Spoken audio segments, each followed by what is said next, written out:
Hello! Welcome to this, the 75th episode of Drunk Doctor Who. Discussing the 75 serial of Doctor Who. I'm so glad you could join us once again. Yep, robot. I'm a little sorry, but... Sorry, you didn't like the cereal? No, sorry, they joined us. Why? I'm sorry this is how you spend your day. Yeah, welcome back to the least watched show on the internet. We are 96 episodes and videos, 96 videos, including the miscellaneous Heroes and and the Villains. Heroes and Villains, which we just peaked 1,000 views. We're at like 1,068 views. So on average, we're getting about 10 views per video. 12.5. Well, 11. Yes. 11. That's pretty good. Alright, so anyway, the serial robot has 4 episodes. Oh, I forgot to put a 4 there for episodes. It aired barely 1974, December 20th, 1974, to January 18th, 1975.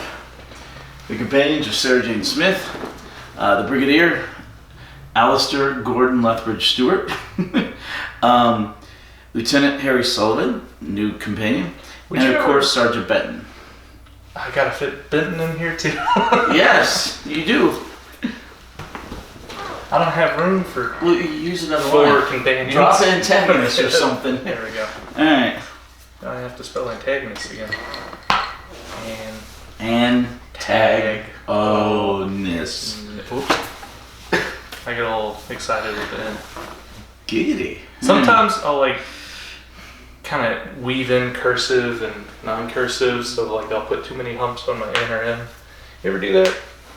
I don't like humps. I was not, but you like ever accidentally mix in cursive letters with your... Yeah. What do you call non-cursive? Print? Yeah, print or block letters. Block letter, there you go. Alright.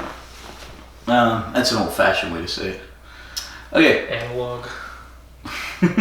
Alright, so anyway, this is the 4th Doctor's very first serial. My favorite Doctor, Tom Baker, the guy with the long scarf. Funny story about the scarf. Okay, so get this. That's like an 11-foot scarf at least. At least, okay. It's gotta be longer than that, yeah. How tall is Tom Baker? 'Cause He used to be 6'1", 6'2", something. okay. So we'd say his shoulder height is about 5 foot, so 5 feet on either. It's about a 10 and a half Oh, foot. no. Look, it wraps. The scarf has 2 loops. It's like a 20-something foot When it's scarf. on the ground, it has 2 loops? I think so. Not 100% sure. So that's like a 20-foot scarf. Do you know how he ended up with that scarf? How did he end up with the scarf? Okay, so they said, we want him to wear a scarf. So they sent to the lady who makes the costumes a bunch of yarn to make the scarf. She made it one scarf. Yeah, they were like, well, we don't know what color she's going to make it, so we'll just send her one of all the colors. Uh-huh. And she thought they wanted her to use all of the it. colors. So she made the scarf, and it's like super 15, long. 20 feet long, yeah. It's crazy. I did write down a question. How many scarves do you think Tom Baker went through during his stint as the Doctor? Because it had to have been scraping the ground all the time. And it's like a knit wool scarf, so it has... Does it just get tattered, or do they replace it if it drags too much? Does it always look brand new? Well, the scarf... Okay, first of all, the scarf plays important part in this serial. The Doctor uses it to try to stop the robot at one point. Uh-huh. He uses it to trip up one of the bad guys at one point. It's kind of like Troughton's recorder, almost. Not quite as important. Well, the recorder only became super important because it destroyed the negative universe. I mean, it's still the a plot anti-matter device universe. where he like opens cell doors with the audio. Yeah, but also remember the recorder became super important when it was the only Omega. Right, with Omega, when it was the only matter in the antimatter universe, they used it to destroy the universe. The Doctor's scarf never quite comes to that level of importance, but it is, along with his insane grin and his curly hair, and his sharp wit. Those are the most common things about him. I made a note that he's very Sherlockian, Holmes-esque. Yeah, and very, very charismatic. Yeah. He's a lot more Troutony, fun-loving. I still gotta be the antagonist. Well, what? Where are you going? I was just the companion section. Okay, anyway, so 4-episode serial. We now we're getting away from all the weird odd-numbered serials and stuff, pretty much. Some of which dominated the era for Pertwee. Now we don't have an odd-numbered serial until the 6th Doctor, I think. Yeah, the 6th Doctor, when he does the 2 Doctors. And that's a 3-parter, but those are 1-hour-long episodes. So even then, it still would have normally been a 6-parter. So most of the serials from now on out for a long time are going to be 4 parts. Although there is a 2-parter coming up, and they usually, after the season, which is a bit irregular, which goes 4-4-2-6-4, after this they kind of settle in for Tom Baker for the rest of his run, which is 4-4-4-4-4-6. So 26 episodes a season, 5 serials at 4, and the final one, the finale, being 6. You seem like a bit of a number file. I am. But this season, they ended up putting the emphasis, the 6-parter, on the penultimate serial because it was so important, and that is Genesis of the Daleks coming up. It's coming up? Genesis of the Daleks, yeah. Oh, that's the one we're excited about. Yeah, one of the most classic serials ever. It shows Scarrow, right? And them being deformed. And how the Daleks come into being. What were they called before Daleks? Did they have a racial the name? race was Khalids, which is an anagram of Daleks. What's your favorite anagram? I always liked in Dracula lore how his son was Alucard, which was just Dracula backwards. Yeah. That one always seemed a little cheap to me. It is. It is. But anyway, so the Doctor, this serial continues right after the last one, with the Doctor regenerating. And as one of this whole season actually is pretty much boom, boom, boom, boom, boom. There's not big breaks where they could have gone off and done things for a year. It's just literally pretty much every single serial in this season is just one leading into the next, leading into the next, leading into the next, leading into the next. I think it took course over 2 days, this serial. Yeah, 2 days. But the Doctor regenerates into Tom Baker. Yep. The hair is very similar. When they do the film splicing, it just looks like he gets younger. Like he's very similar looking. At a glance. In many ways. Yeah. So it just looks like he lost some age when he. Yeah, because they are very similar, especially with the hair. But anyway, so Pertwee regenerates into Tom Baker, and Tom Baker's a bit out of it. They call in Lieutenant Harry Sullivan. Brain cells are scrambled. Yeah. It's very traditional for the Doctor, right after he regenerates, to either need to rest or to be confused. We've still never seen him willingly choose an appearance yet. No. Unless you count maybe the Hartnell probably chose his face. But every other regeneration, it's very, sudden. Well, no, I mean, you don't get to choose your face when you're born. Oh, was that his first That's the generation? Yeah, Hartnell's the first Doctor. He never regenerated into Hartnell? We will find out. Oh, okay. Supposedly So he never regenerated into Hartnell, but that's if you're not including the Timeless Child. The Timeless Child stuff we still don't know is a lie by the Master or will be established as canon. So right now, in hopes that they don't destroy the entire show, I'm hoping it was a big lie by the Master. We will find out. I mean, what show do they not destroy nowadays? Oh, nowadays they destroy everything. It's like, this intellectual property, we don't like it. The hero's male. Let's make the hero female and destroy the entire show. Like the Masters of the Universe they had recently. They killed He-Man off in the first episode, and then it's all Tila. Everyone's spoilers. Yeah. Who is it? Smith? Yes, Kevin Smith of all people. Smith. I thought he was a cool dude. Like he's a comic book guy. He should know. You know, He-Man is very much a male fantasy. Yeah. Which is nothing wrong with that. Everyone loves a beefy, testosterone role model growing up. Yeah. Well, G.I. Joe's, He-Man. There's several different. I mean, you've got female fantasy characters. All the Disney princesses. Yeah. I'm gonna grow up and be a princess and marry a prince, and sure, that's a feminine fantasy for young girls. There's no way in the world it's gonna happen. Maybe 1 out of every billion people get to marry a prince, right? Sure. But on the other side, you have male fantasies Arnold Schwarzenegger. Not every guy looks like Arnold Schwarzenegger. Right. But no. On the other side, you have male fantasy characters like James Bond. Okay, or for a lot of young boys, the Doctor, who gets to use his brains rather than his brawn. But James Bond is the good-looking guy who is incredibly suave and competent, and he gets to bag all the girls. So, I mean, these are both fantasies for young boys and young girls. And for some reason, the young girls get to keep all their fantasies, and the young boys are having their fantasies destroyed.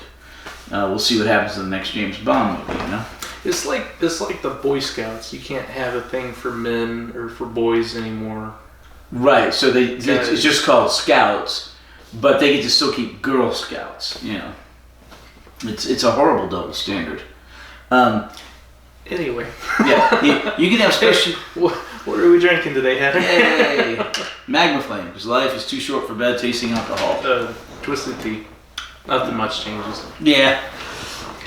If I want to get really wasted, vodka. Mm-hmm. Yeah. No, a big reason for why we stick with the same thing is we know how to pace with what we're true, but sometimes we're better at pacing than others. Yes. Our 50th. Sometimes we intentionally don't. I wanted to make sure the 75th was not like the 50th. Do we do a quarterly? No, but remember our 50th episode? We were so wasted. You ended up in the living room just staying on the floor, and I ended up finishing up the 45-minute podcast in a long monotonal drawl because we were both trashed. Well, the episode before last, you fell asleep. I did. I like the one where you say, cheers to, who was it? Ashton Kutcher. Here's to Ashton Kutcher. And you're like the Terminator, and you're just giving the thumbs up as you're falling asleep. That was hilarious. We have any big plans for our 100th episode? That's a while away. Let me see what the 100th cereal is, actually. 3/4 of the way there. Let me see what the 100th cereal is.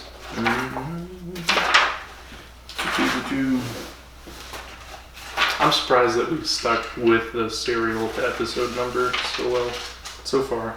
The Stones of Blood. That is a pretty darn good cereal, right smack dab in the middle of the key of time. 6 episodes? 4, like I said. So we might 4, 4, 4, 4, 4, 6. 4, 4, 4, 4, 4, 6. And they do that for pretty much the rest of Tom Baker's run. 25 cereals. Although his 7th season is weird. Man, he has a lot of seasons. Most seasons, most episodes. Alright. So, after Pertwee broke the rule of 3 and he went 5 seasons, they kept asking Tom Baker to stay on. Yeah. Okay. It's like Lincoln? Washington? Which president had the most terms? Lincoln, right? FDR. Oh. Franklin Delano Roosevelt. He broke the tradition that Washington had set with 2 terms max, and he ran for a 3rd and 1 and ran for a 4th and 1 and then died during his 4th term. While he was in his 3rd term, they codified the tradition and amended it to the Constitution to say that nobody can serve more than 2.5 terms. So if, President Biden gets kicked out of office or resigns or dies, and Harris comes up and becomes president. That's a scary thought. It is a scary thought. If it is 1 day before his first 2 years in office, then she can only serve that term and one other. If it's one day after his 2 years in office, then she can serve that and 2 more full terms. Oh, Yeah. I see. Yeah. So you can serve now a maximum of 10 years. Like when John Fitzgerald Kennedy was assassinated, he had a bit of his term left, and that was finished out by LBJ. And then LBJ ran and completed a term. And LBJ could have run again, but declined to because the Vietnam War was going so bad. So you could have had 2.5 terms. He could have 2 1/4. He could have served about 9 years because Kennedy had about a year and 3 months left.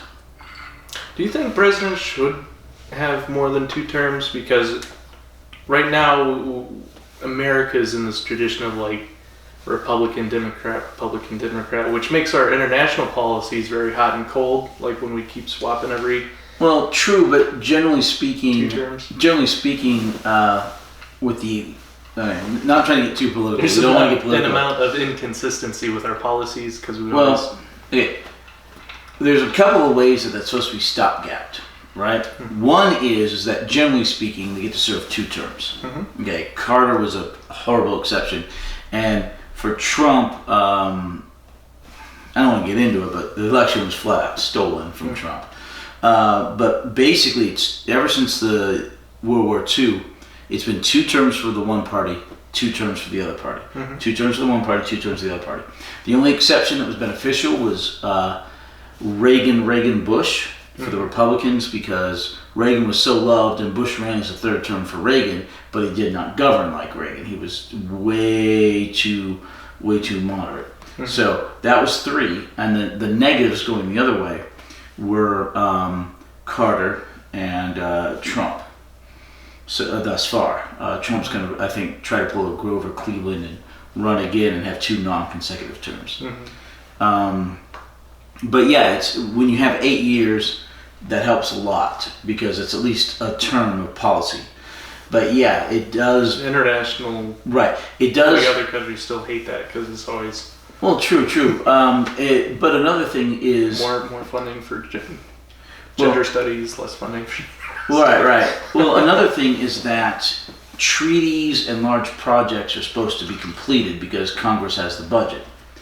So the XL pipeline that Trump approved, that Obama dithered on forever, was supposed to be completed because it had been paid for by Congress and Trump had approved it. And the problem is Biden came in, shut it down, and that angered Canada, which is probably the reason we didn't have they shut down the cruise lines and we didn't have sailings to Alaska. But yeah, it can perturb, but you can't have a republic with one party rule. You can't. I mean, unless you have something like a. I'm not talking about one part. I'm just talking like, what if there were 3 terms? Okay. So if someone was doing well, 8 years is enough. If you start going more terms, then you'll end up into a Vicente Fox situation in Mexico, where basically running for president for life, that kind of stuff. No, just 3 terms. 2's enough. Stop being a soft topic. All right. Oh, I told you to ask me about Harry Sullivan. Yeah, we have a new companion. Yep, Harry Sullivan. How did we end up with Lieutenant Harry Sullivan? He's a medical doctor. Harry as our new companion. First of all, Which leaves us with 4 companions this serial.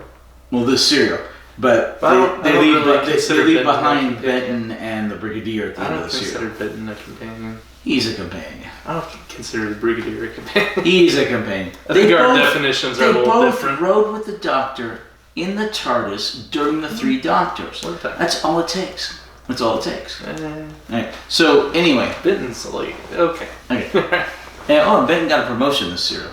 He has a patch on his wrist. Yeah, right here.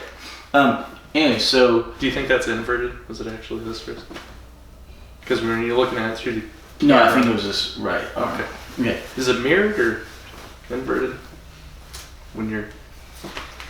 I'm glad I have 2 batteries. Okay. All right. So the Doctor. So Sullivan. Anyway, they did not know when they were setting up Harry Sullivan if the Doctor was going to be younger which he turned out to be in this case, or if he was going to get older again, because Pertwee was old. And if he got older than Pertwee, who was an incredibly spry, 50-something-year-old, if they end up doing that again, they needed someone to do stunts. They need a man to do all the heavy lifting there. And so Harry ended up in the TARDIS, if the Doctor became older, to be the heavy lifter. Needed a Tom Cruise. Well, more of a what was his name? Well, Ian or Peter Purves. What was his character's name? The Scotsman? No. The Steve? Stephen? The spaceman?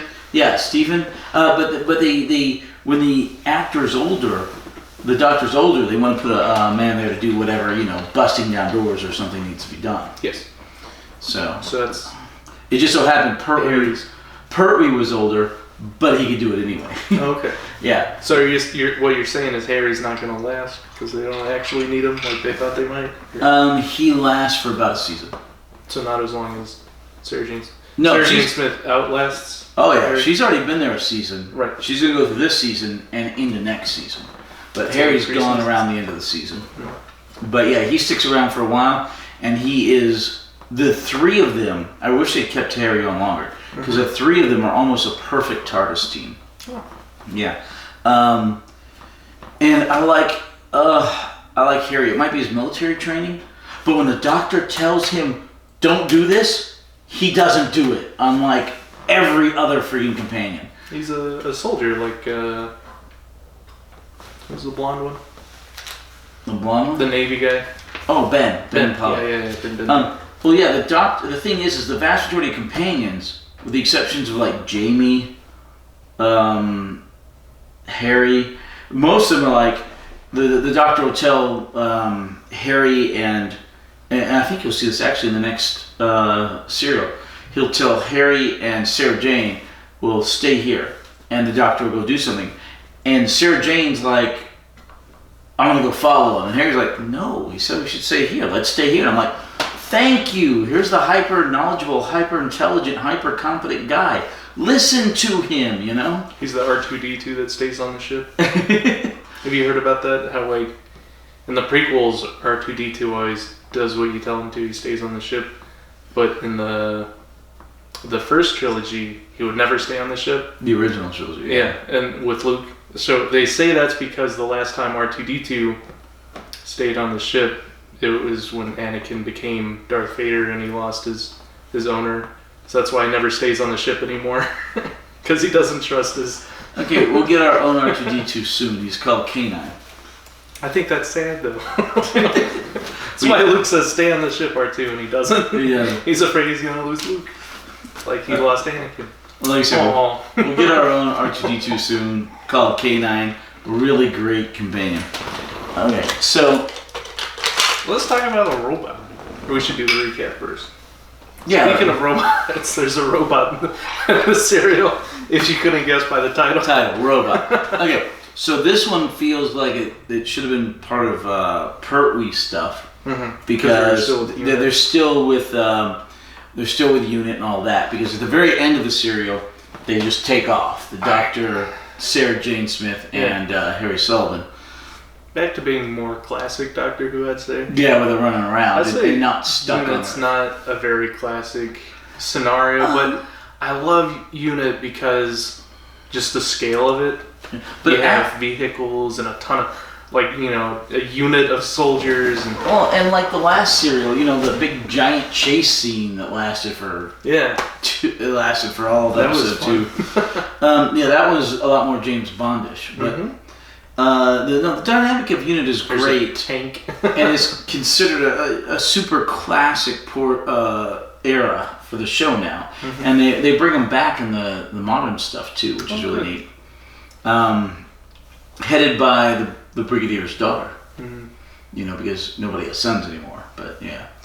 Anyway, does she also have a Brigadier mustache? No. No. She drops the Stewart and just goes by Lethbridge because she didn't want any favoritism. Well, wait. Favoritism. Right. Lethbridge Stewart is a Scottish name. Nepotism.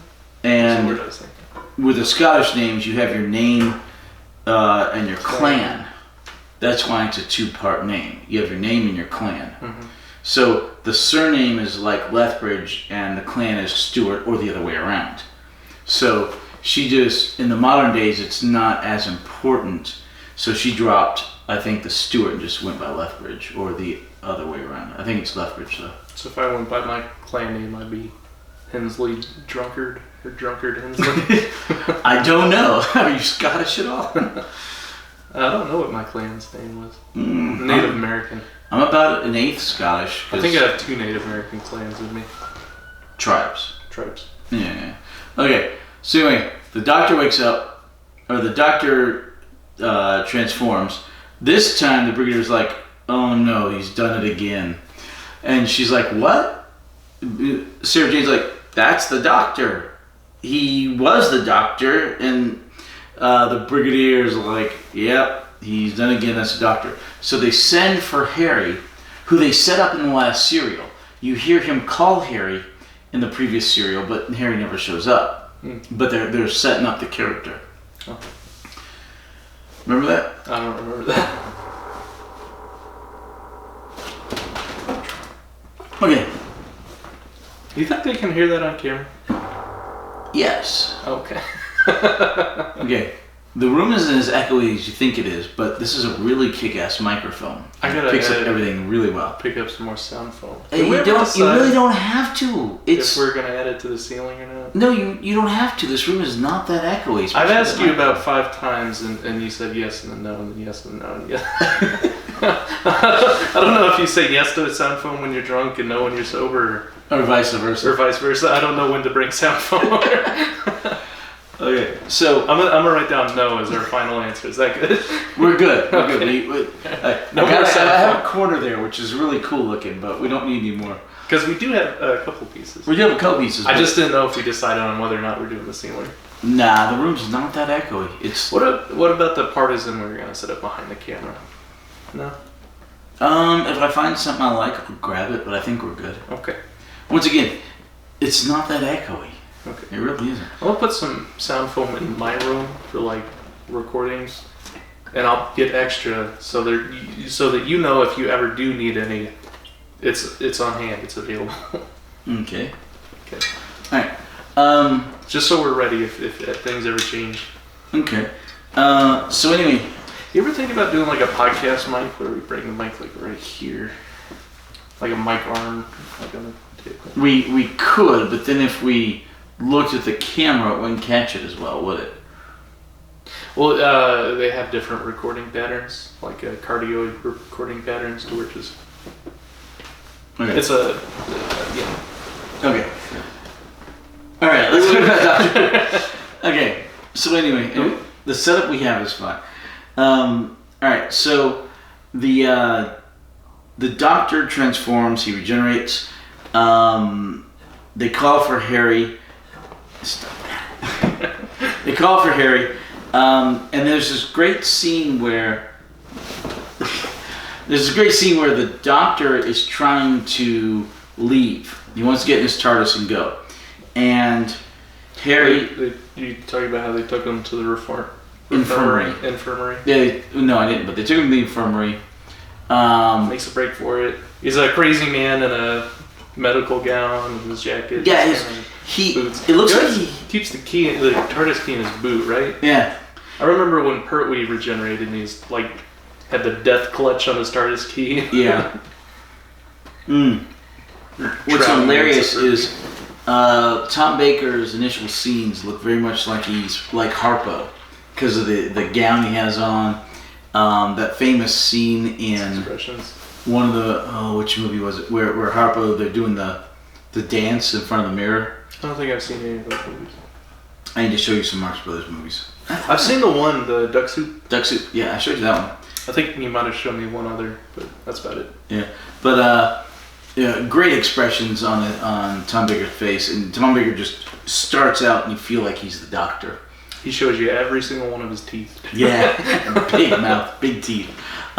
Anyway, So he's trying to sneak off because he's still a little confused. Mm-hmm. And there's a great scene where Harry catches him trying to sneak off, mm-hmm. and the doctor's like, "I'm the doctor." Harry goes, "No, I'm the doctor." And the doctor goes, "Well, you might be a doctor, but I'm the doctor." The definite article, if you will. Article.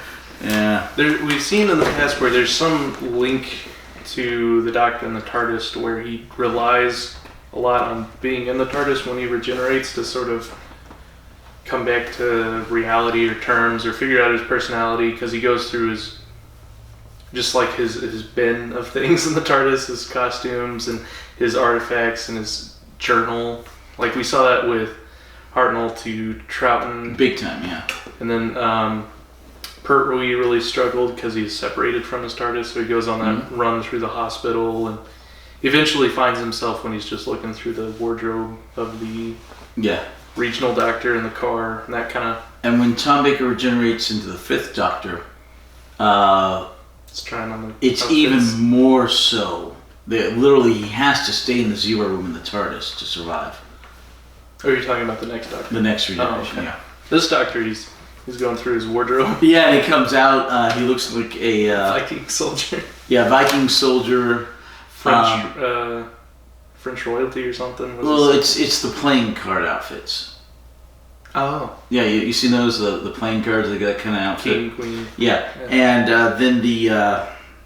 was it a jester or something after that? There was one before the jester. And then the last one was like a Sherlock Holmes outfit. No, not jester. There's another word for it. Not the Joker. Harlequin. He's dressed like a Harlequin. Very, like he's about to sing Pagliacci or something. But then he comes out in his now standard outfit, which stays with him for 6 of his 7 seasons. He changes outfits? The last season he gets into what he's wearing now, but all purple. And it just doesn't look right. Does he still have a scarf? For a whole season he's wearing purple? All purple. Does he look like it's not a good season. Does he have a leopard print hat and a cane?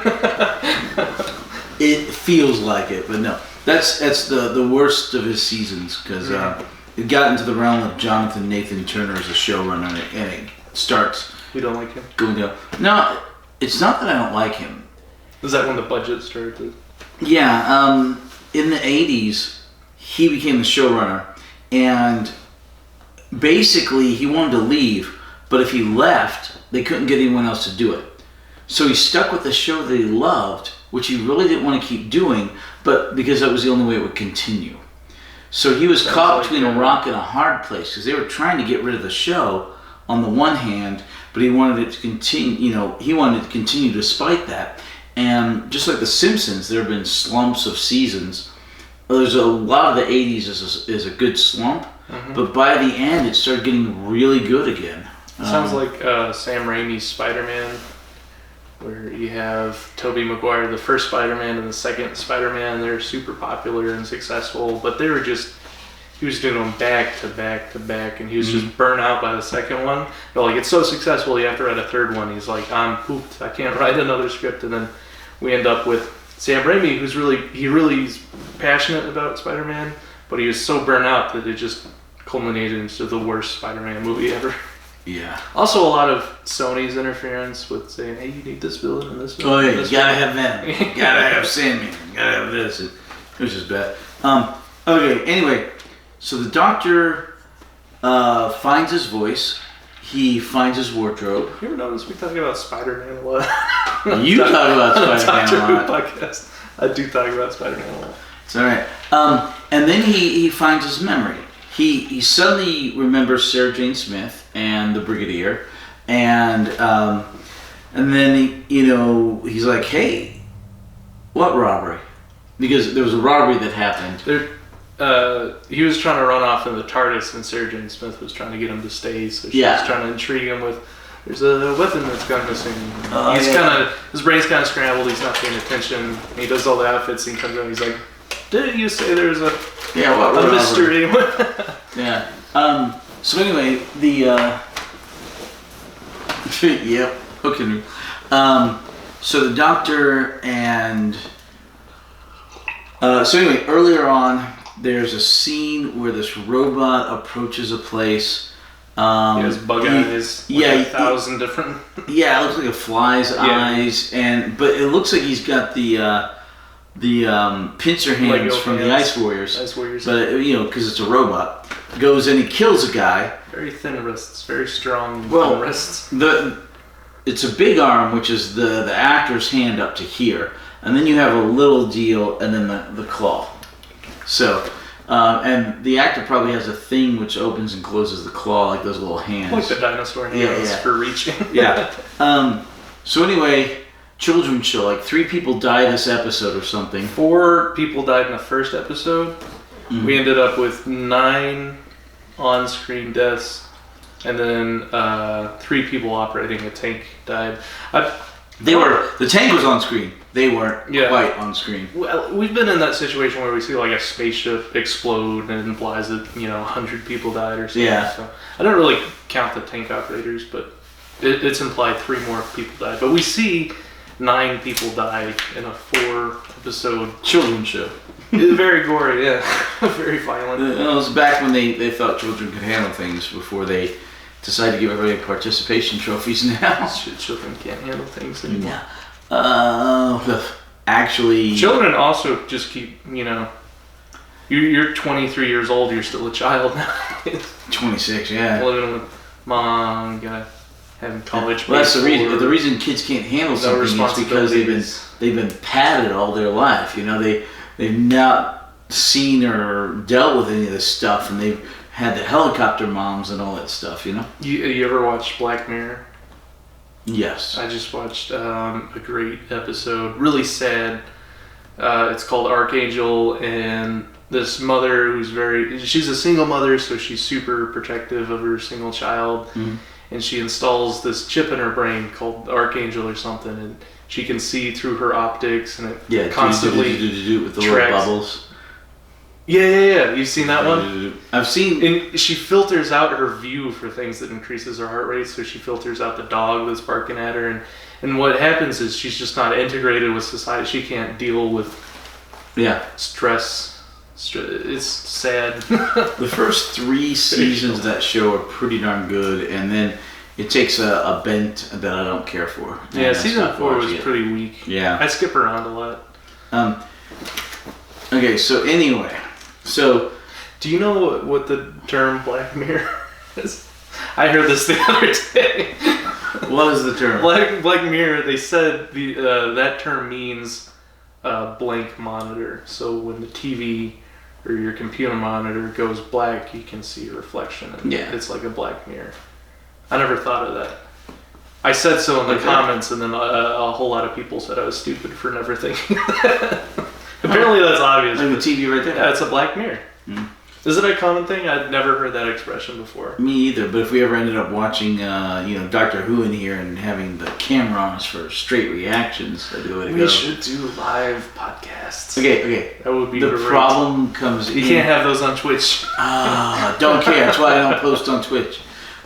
We can live stream on YouTube. I don't know what their live stream rules are. We can, but the problem is there are copyright issues. With live stream? Well, with anything. Oh, I'm not talking about like watching it. Reaction videos get around the copyright. You can get around copyright stuff for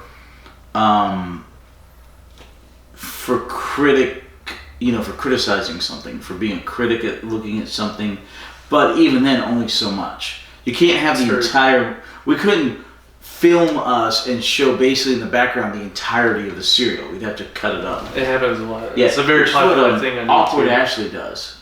There are people on YouTube that watch an entire episode of something and they're reacting to it. Yeah. It's possible. It's iffy. Right. But I'm just talking about live streaming. That's the podcast. Yeah, I don't know about live streaming. We can have the comments on the. I'd be afraid that the live streaming would have the same buzz that our original episode had, because it would have to be plugged into the camera to the computer. I don't know if maybe we could do like a Bluetooth dongle. I don't know. Like I said, we could theoretically try it, but I'd be afraid it would have the same buzz. And our first episode's kind of annoying because of that. I can do sound editing with Audacity. I've taken out buzzes before, background buzzes. Well, yeah, but live? No, not live. See, that goes back to the same problem. What if we use a separate live feed cam for the recording camera? It's No, this camera's good. Webcam for the live cast, and then the cameras for the. No. Okay. Oh my gosh. Okay. Not live stream. Back to the cereal. Like, What cereal? you want every week to be 2 hours. I know this. Okay. This is going to be a very fast and succinct episode, right? Podcast. 30 minutes, 20 minutes. 20 Our first ones were like 30 minutes, 45 minutes. Yeah, that's what this one's going to be. Maybe 15. We're almost done, right? Okay. Alright, so the doctor goes, what robbery? Earlier on, there was the robot that went in and killed the guy and stole some plans. The plans were apparently for a disintegrator. Disintegration ray gun. Disintegrator. I kept writing heat ray in the notes. Okay. So the doctor is going and looking at this and trying to determine what can do that. And then the robot goes and steals from a different place the parts to make the disintegration ray gun. And so then the doctor, the brigadier, and Sergeant Benton go check that out. And while they're checking it out, the doctor finds a pulverized dandelion. And he says, well, whatever pulverized this, whatever broke in must have weighed like half a ton. In the meantime, coincidentally, because, we got to make that work, Sarah Jane Smith is trying to get into a place called the Think Tank. She goes there with a unit pass, which means they have to show around. The two top people there, the main lady and her assistant, are very nervous about showing her around because she's a journalist.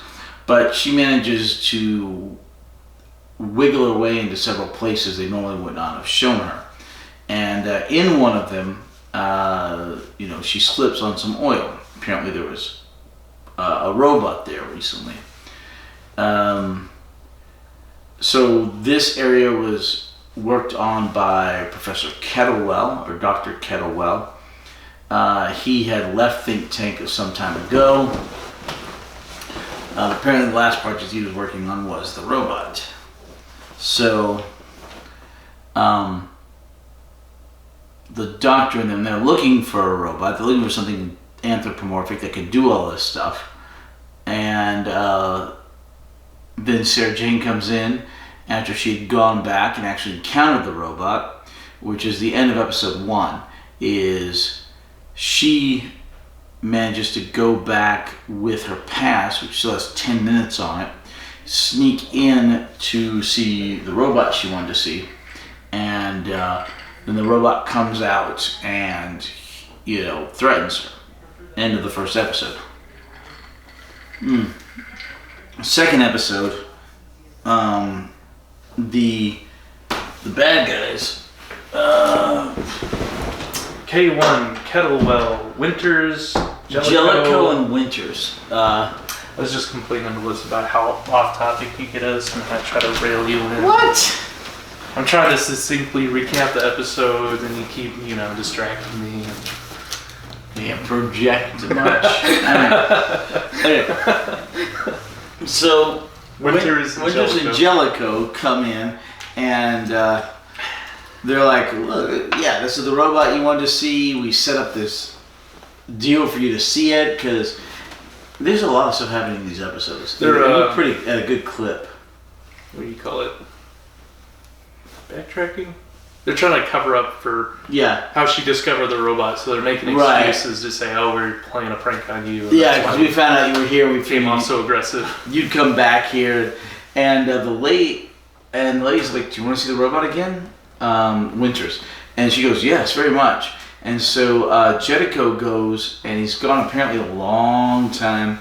Finally, the robot comes out, and Winters is like, "Hey, she's an enemy to humanity. Destroy her."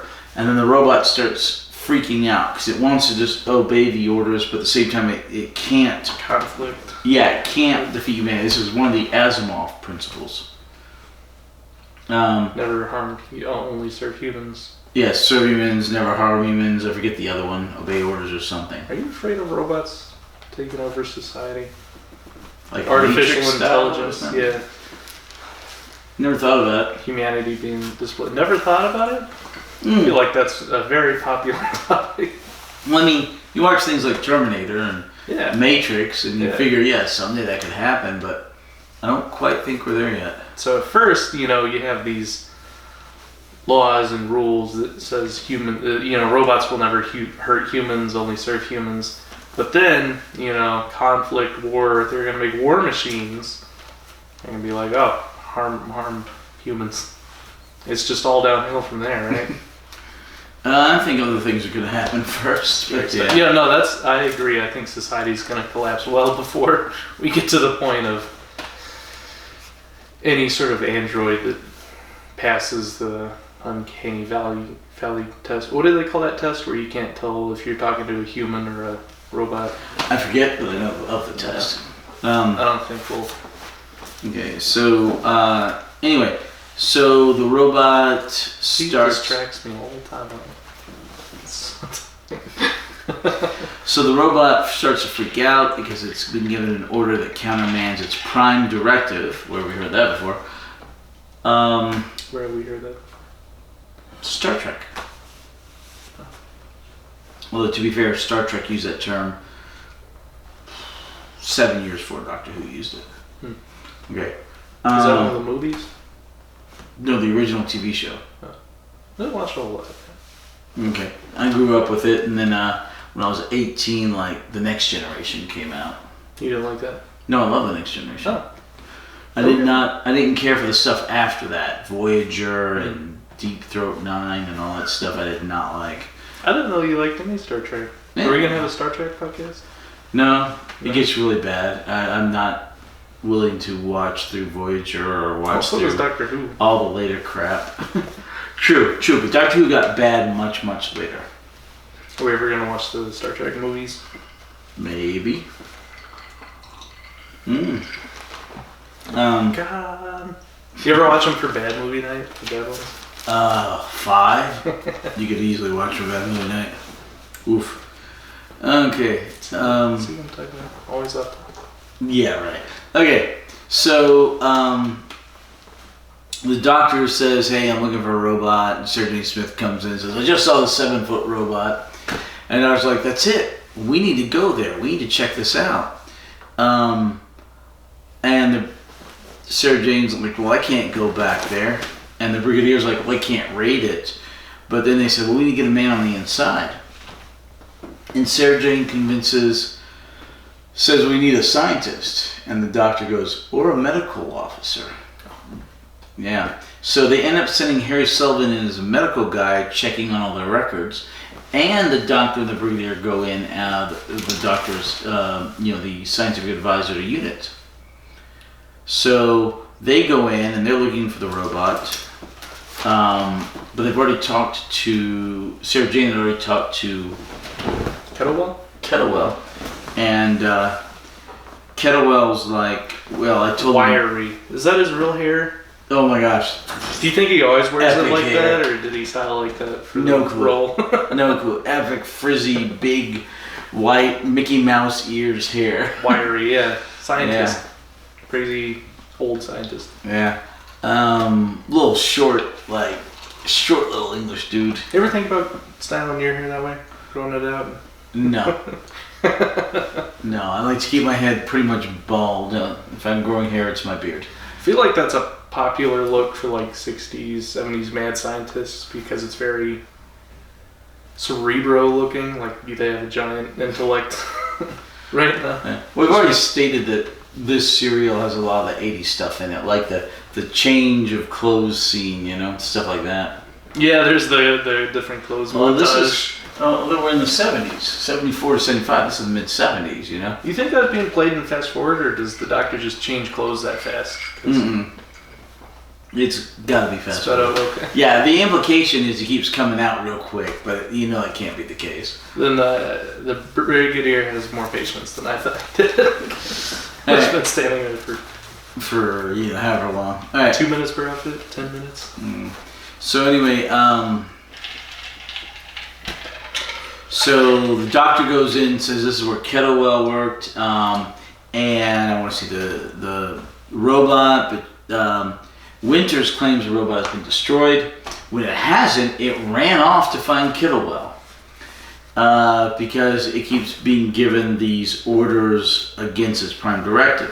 It finds Kettlewell, and then Kettlewell's trying to calm it down. Did you talk about Joseph Chambers? Did it go and see Joseph Chambers first, threat against humanity?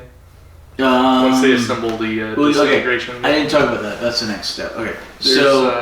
Anyway, so in the meantime, the robot ends up doing that because the robot's sent against this minister, parliament minister, breaks into the house, uses the disintegration ray gun to disintegration. That's the scientific term.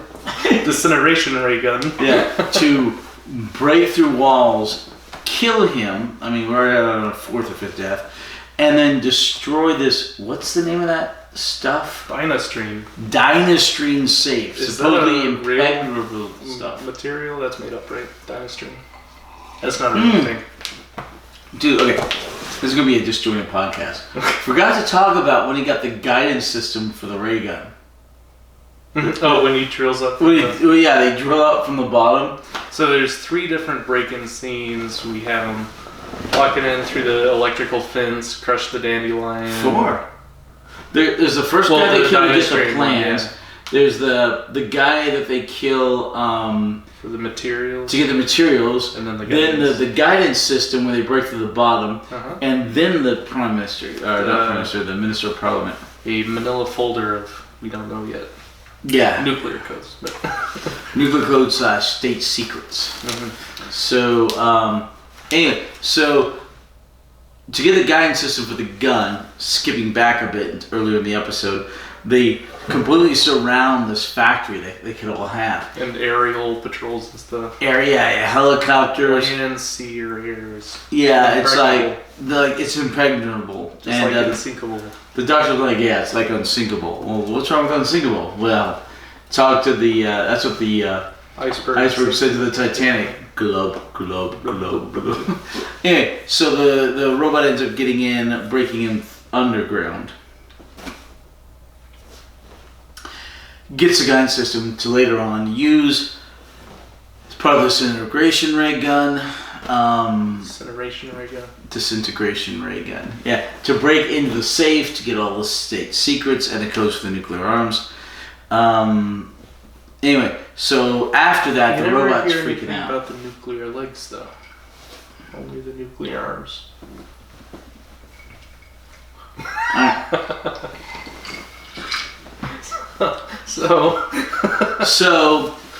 Then Kettlewell calls the doctor and says, "Hey, doctor, the robot's shown up at my place, and I need your help settling it down because the doctor, the brigadier, and Sergeant Smith had gone earlier to see Kettlewell to talk about the robot. You need to redo its circuits, but it's very dangerous. Right. And there's a great scene where the doctor is connecting with Kettlewell, talking about the science because he corrects one of Kettlewell's formulae for a new solar panel. And so Kettlewell's listening to him, and they're really having a rapport. And the brigadier's like, okay, well, what about... And Kettlewell goes, shush, young man. And the brigadier's like, okay. And the doctor and Kettlewell keep talking. And finally, the doctor broaches the subject of the robot. This recap is kind of like Pulp Fiction, where you're going here and there. Well, stuff's going on, yeah. So anyway, so Kettlewell calls the doctor and says, hey, doctor, get over here, help me with the robot. He's shown up again. Great movie, by the way, right? No. It's on the movie list? Hate Pulp Fiction. There it is. I hate Pulp Fiction on the movie list. No, I hate it. No one should ever watch that movie. Great movie, by the way. Have you seen it? Yeah. Then why is it on the movie list? It's not on the movie list, I was joking. Still a good movie, though. Alright, I think we've actually previously talked about why I didn't care for that movie. Because you like Natural Born Killers. So much better. Came out at the same time, Way same worse. author, much better movie. Way worse. No. And I'm sure you Natural Born Killers, right? Yeah, we watched it. Way worse. No. And the stupid thing with the quarter pounder with cheese being a Royale or whatever. Yeah. Anyway. In French. Plus, it's told out of order. Who cares? You watch Memento. That's my least favorite part of Anyway. Pulp Fiction. Well, second least favorite. Anyway, so the doctor shows up at Kettlewells, and he ends up bumping into the robot. And he's like, "Hey, I'm very happy to see you. You know, I've been wanting to meet you." And the robot goes, "Are you the doctor?" He says, "Yeah, I'm the doctor." He says, "Okay, I must kill you. You're an enemy of humanity." Never offer up information that hasn't already been it's like when you're in a traffic stop, right? You're not just gonna throw information out there that they don't already know. Or if someone's trying to serve you court papers, they go, "Are you the doctor?" You go, "Who wants to know?" So K1 is very conflicted about killing people because he's not supposed to harm humans. So at first they program it. K1 is the robot, kind of like K9. Do you think there's 8 other iterations before we get to the dog robot? No. Is this the same technology? What is it with K and a number with robots? K1, K9? We'll get to K9 soon, but not the same technology? no. He's I not never made that out of connection. living metal or whatever?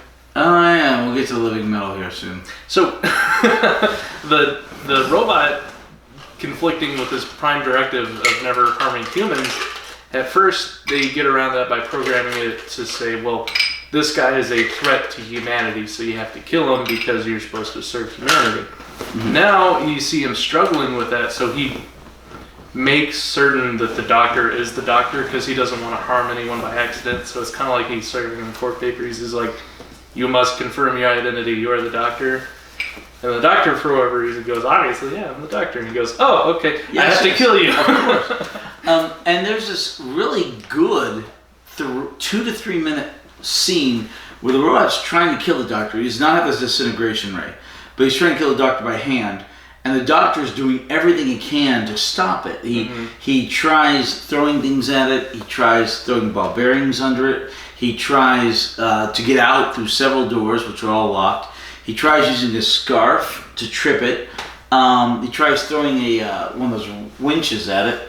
And finally, he tries putting his hat on it and to block its vision.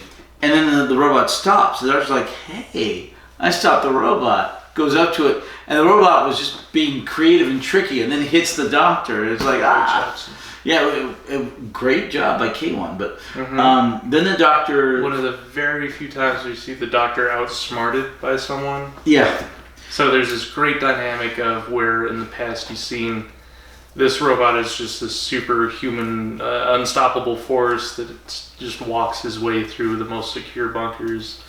He sneaks up on people, they're really frightened of this giant robot, and he just kills them in one hit. But then we see this cool, battle of, I wouldn't say wits, but it's the spryness of the doctor. And the doctor's not, scared stiff like the soldiers are, because he's seen all sorts of things, but he's also really spry, and he's jumping around, he's trying to set up all these traps and this robot that's just this unstoppable force is just knocking him all out of his way, but he's still slow. He can't catch up with the spryness of the doctor. And the doctor just keeps trying different things over and over and over again. So you kind of see K1 as a learning machine, where he has human-like intellect, where he comes up with this plan that I'll fake that one of his traps works. So I'll pretend that I shut down and can't see anything. And he waits for the doctor to walk up and he karate chops him. And then you see the Time Lords are a lot more durable than humans, because instead of one hit killing the doctor, he's still pretty banged up. He holds on to his consciousness for a bit and then passes out on the stairs. And so K1's about to finish the job when it looks. So end of episode 2. Go to episode 3. They do a long recap and show that entire scene again, which even when they did that with Pertwee with the Time Warrior, they took that long action scene and they edited it down. Showed it from a different angle. Right, and showed it from a different angle. This one, they kept the whole thing intact and only edited in a little bit of Sarah Jane, right? But it was still the whole thing. It was very strange. They probably need to pad out the episode. Yeah. But anyway, so Sarah Jane shows up. Sarah Jane says, "Don't kill him. He is not an enemy of humanity," because the K1's like, "I must kill him. He's an enemy of humanity." She's like, "Don't do it. He's not. He's a good man. He loves humanity. The orders you've been given are wrong." And this causes K1 pause because he's interacted with Sarah Jane Smith before. And she's the only one that's ever showed him compassion. And he's had conflicting neural patterns where he had his prime directive, and then she's telling him to kill Sarah Jane Smith. And right, like, cognitive dissonance. Cognitive dissonance. His inhibitors, so it causes him pause, but he's very determined to kill the doctor anyway. But then in walks Unit. It's kind of like a King Kong situation. It is, very much so. Or Frankenstein. It's like, don't hurt him. Well, it's more like Frankenstein. Later on, King Kong. This whole thing plays out like a Hammer movie from the 1930s, 40s, or 50s. Really, really Monster of the Week kind of thing. So anyway, Sergeant Benton and the Brigadier and everybody shows up, and Sergeant's like, "Don't shoot him," but the soldiers are going to do what soldiers are going to do, and they're going to shoot at what they perceive as threats. And the robot's just walking out, and all these soldiers are shooting at him. He's just walking out, and one soldier gets close, and he just kind of backhands the soldier into the wall. We don't know if that guy lived or died. There's a couple of soldiers that got knocked out. We don't know if they lived or died. Yeah. So but eventually, it could possibly be 11. I wrote down 2 as a maybe. Okay. So there are 9 to 11 deaths in this. 9. Yeah, they're not choked like the other ones were. They just kind of hit. But when you get hit into a brick wall, you're not going to be enjoying the next day. You know? All right, so the robot leaves, and then we have. Oh man, where are we? With the think tank guys. SRS. What was SRS? Yeah, Scientists Reforming Society. Or Scientific Reformation of Society. Very Nazi party. Yeah, really fascist. Communist, Nazi-esque. Okay, they're all cut of the same cloth. Fascist, communist, Nazis. They all believe that they get to control all of society because they're the smartest people in the room. Same thing for Democrats, you know. The only difference is fascists and National Socialists, which is what the Nazis were, are in it for their country. Communists and General Socialists are in it for all of mankind. They don't want to make their country great but they're doing it for the entire world. But it's 2 peas in a pod, and they believe that they're the smartest person in the room, and they can tell everyone else what to do, how to dress, how to live, how to everything, because they're the smartest people ever. They don't believe in freedom. They don't believe in individual responsibility or choice. They believe that they get to tell everyone what to do. And there are not only a crap ton of dystopian movies about this kind of scenario, but there are a lot of real world examples of it, from 1930s and 40s Italy to 1930s and 40s Germany to communist countries yet today, you know, and all throughout history. This is crazy. Alluded to when Sarah Jane Smith has her first conversation with SRS, and they had that hypothetical situation of who decided what you're wearing today. Oh, yeah. Is that appropriate? What if I decided what? Right. So plot-wise, the robot gets away, and then Sarah Jane Smith, they go back to the lab, and she's like, well, the Brigadier had been off doing a bunch of background checks on all the people, and he's like, well, they all seem pretty clean. The only weird thing is that a bunch of them used to belong to this group, SRS. And is a crackpot group, but it's gained a lot of members recently. And so Sarah Jane, the Brigadier leaves. You should never mix crack and pot, by the way. Oh. Okay. Oh, they found Kettlewell in the knocked out, tied up in the tied up in one of the deals. They take him back, and then the doctor was knocked out because of a nasty hit on the head. So Sarah Jane Smith is there with Benton and Kettlewell. She says, "Well, I want to go see this group," because she talked to him, and she got talked down to by the guy saying, "Well, yeah, of course, we elites would tell you how to live. We elites would tell you what to wear. We elites, you know." And she says, "What if I join your group to go to the meeting tonight?" And he says, "Well, you're not qualified." Yeah, we're very selective, you know, but they had that meeting. So she gets back to the lab, finds out that stuff, finds out Kettlewell is a member. He joined just before he left the think tank. And so she says, "Well, can you get me in?" Kettlewell says, "Well, maybe." So Kettlewell says, I think I've still got my card here somewhere. Yeah. They talked me into it. I went to one meeting, strange people. I never went back. And she said, "Would they let you in if you came for a meeting?" I suppose so. Yeah, he finds his card. He goes to the meeting. He goes in, and the guy, and this is a telltale right here. The guy's really, like, I didn't see it coming at all. "Yeah, nice to see you so soon, sir." That was the telltale. So Kettlewell goes in, finds a back door, gets Sarah Jane in, a place to hide. First, when you take that at face value, it seems like he's being kind of suspicious that Kettlewell's there. After we assume that he's like, "Oh, you're here again. You only came to one meeting." Right. But foreshadowing. Yeah. So Kettlewell, goes to the back door, gets Sarah Jane Smith into the meeting, and then I'm not gonna drink out of the bottle or pour my glass. But anyway, so Sarah Jane Smith gets in. She's taking pictures. She's getting audio. James Bond camera. Yeah, a little James Bond camera, and very cluttered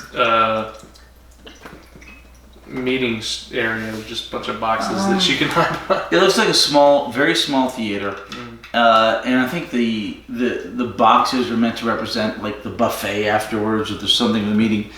The people come out. The SRS,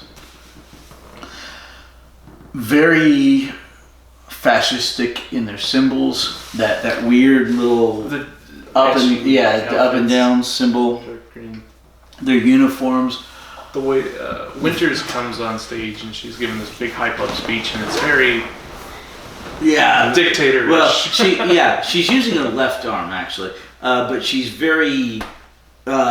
Not quite a Nazi or a fascist salute, but very close.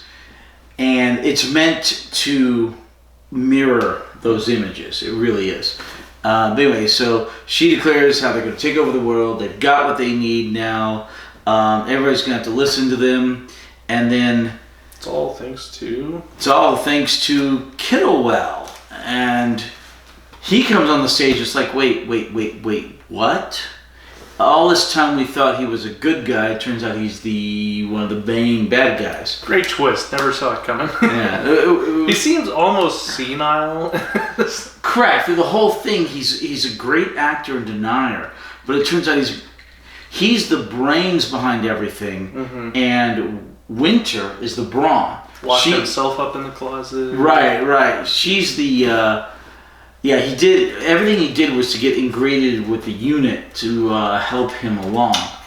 But Winter is the ruthlessness. She is just flat out, "I will kill you if you get in my way," kind of stuff. Kettlewell's more in it for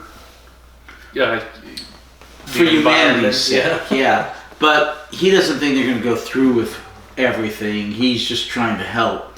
Winter's willing to destroy the entire world. So, Angelico. Yeah. So, villains. Yeah. Can we talk about the robot, by the way? Who voiced him? Michael Kilgariff. Yeah, Kilgariff. Great voice actor. Yeah. I like the design of the robot too.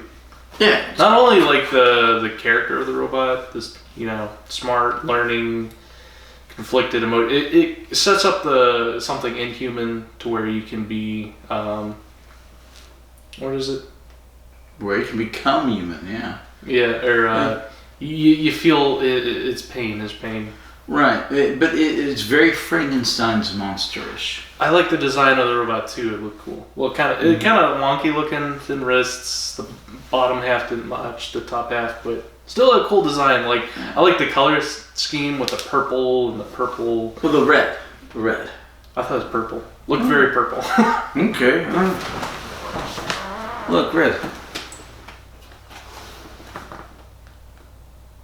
Look purple. That's right. All right. Yeah, here's the DVD. Right, I have the DVD. I've got all the DVDs, but we watched it on Blu-ray because I had the Blu-ray. Like a wine, like a purple red. Which really helped for, especially for you and the robot was looking out, What? You said, oh yeah, I'm watching it on Blu-ray. So, you have the fly vision with like all the different, like the grid monitor view. Like I'm glad this is upscaled on a nice TV because I'd have no idea what's going on if I watched it back in 1975 on on the DVD. Yeah. yeah. Okay, so. But a cool robot, cool design. Reminded me of a Power Rangers villain where you have that same dynamic where Winters was like Rita Repulsa sending out the monster, which was K1.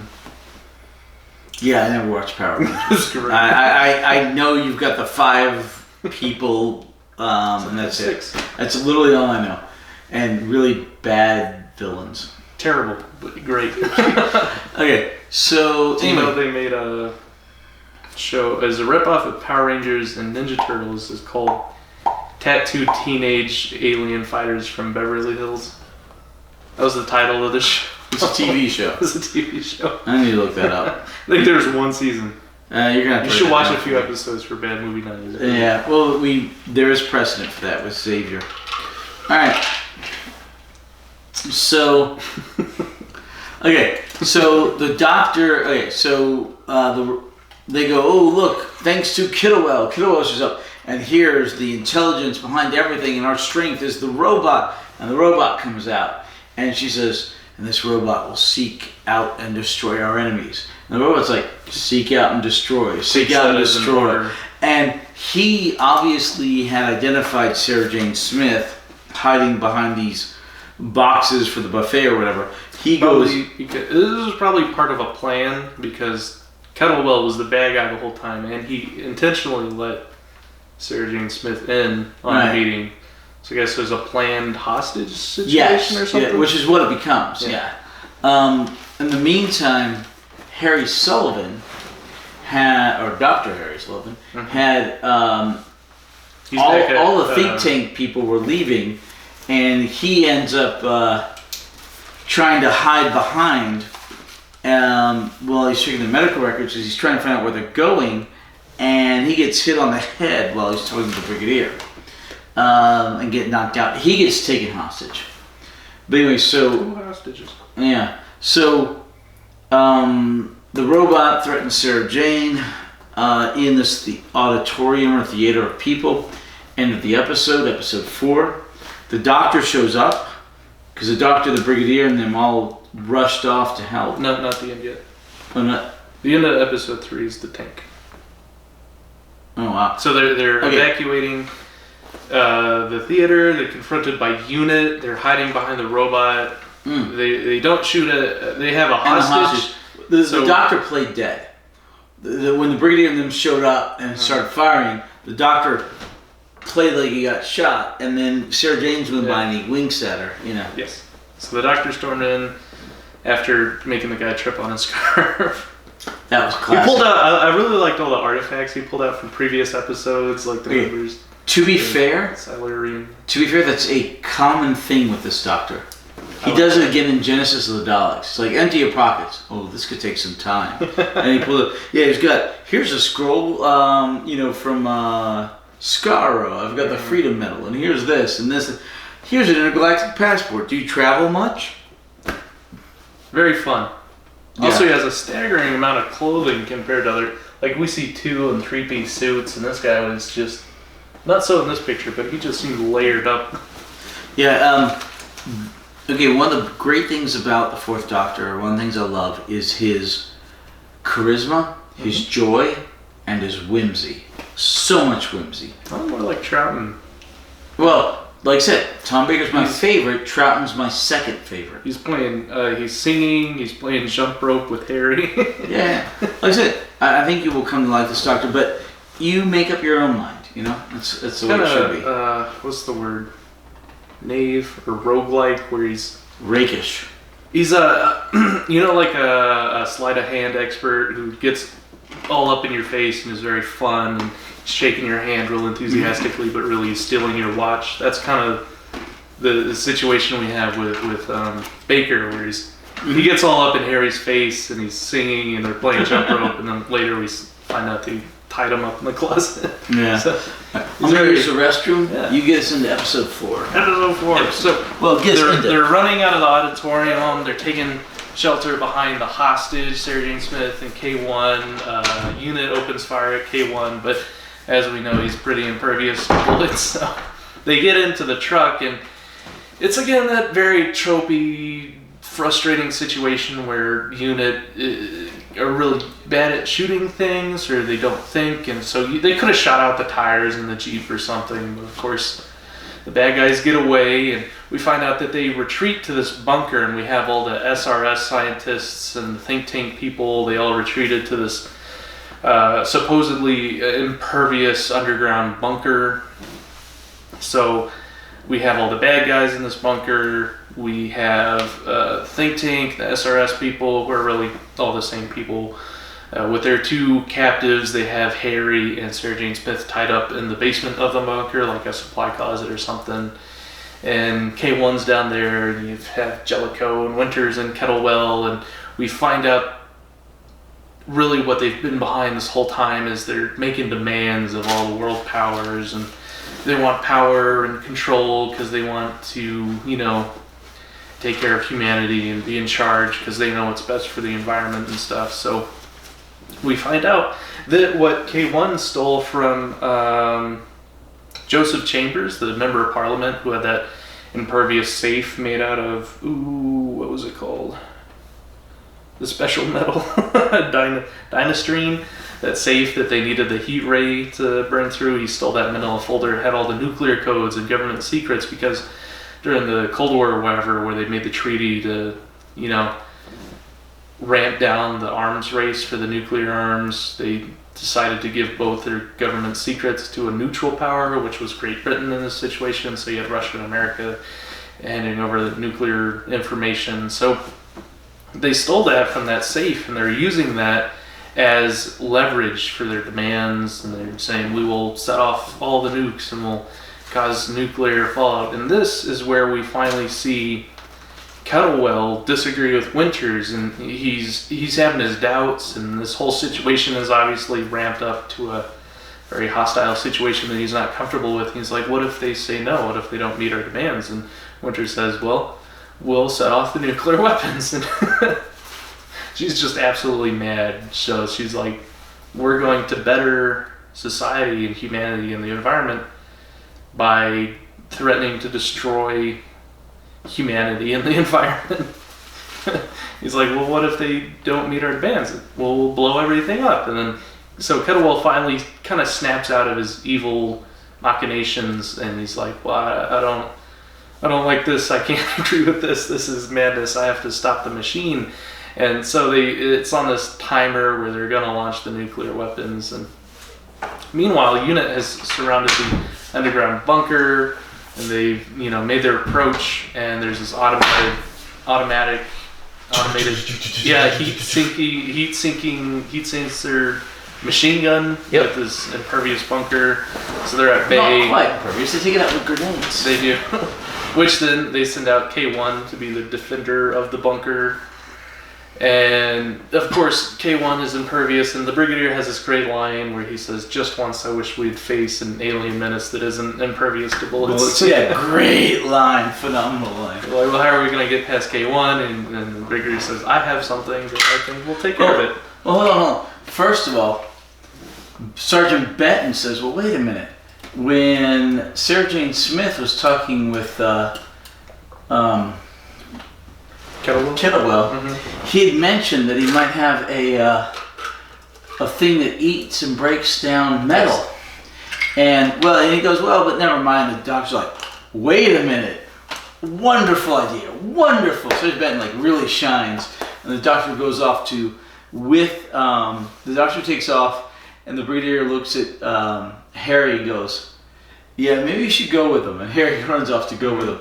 So they run off to head over and get this active formula. Headquarters, I think. No, I think they're at Kettlewell's. Yeah, Kettlewell's place. Meanwhile, the tank pulls up because the brigadier wants to smash K1. But before it even lines up the shot, K1 uses the incinerator heat ray gun. Yeah. And destroys the tank, which we figure about 3 tank operators died. But it's not really on camera because it's a spaceship that blows up. So probably 3 people died. It's a different category. And that's the end of episode 3.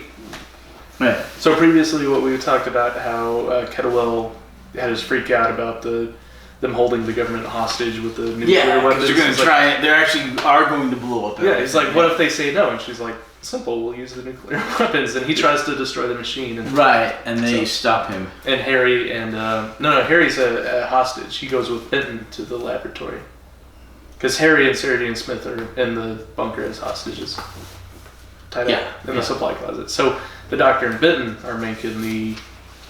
No. This is after they've escaped. Oh, okay. Episode 4. Alright, so episode 4. There's a lot going on in this serial. Anyway. There's not much going on in this serial. What? Okay, so... I feel like we say that every other podcast now. Well, when they went from 6 episode, 7, 8 episode serials, and they went down to 4... There are a lot of serials that have a lot going on that are super condensed.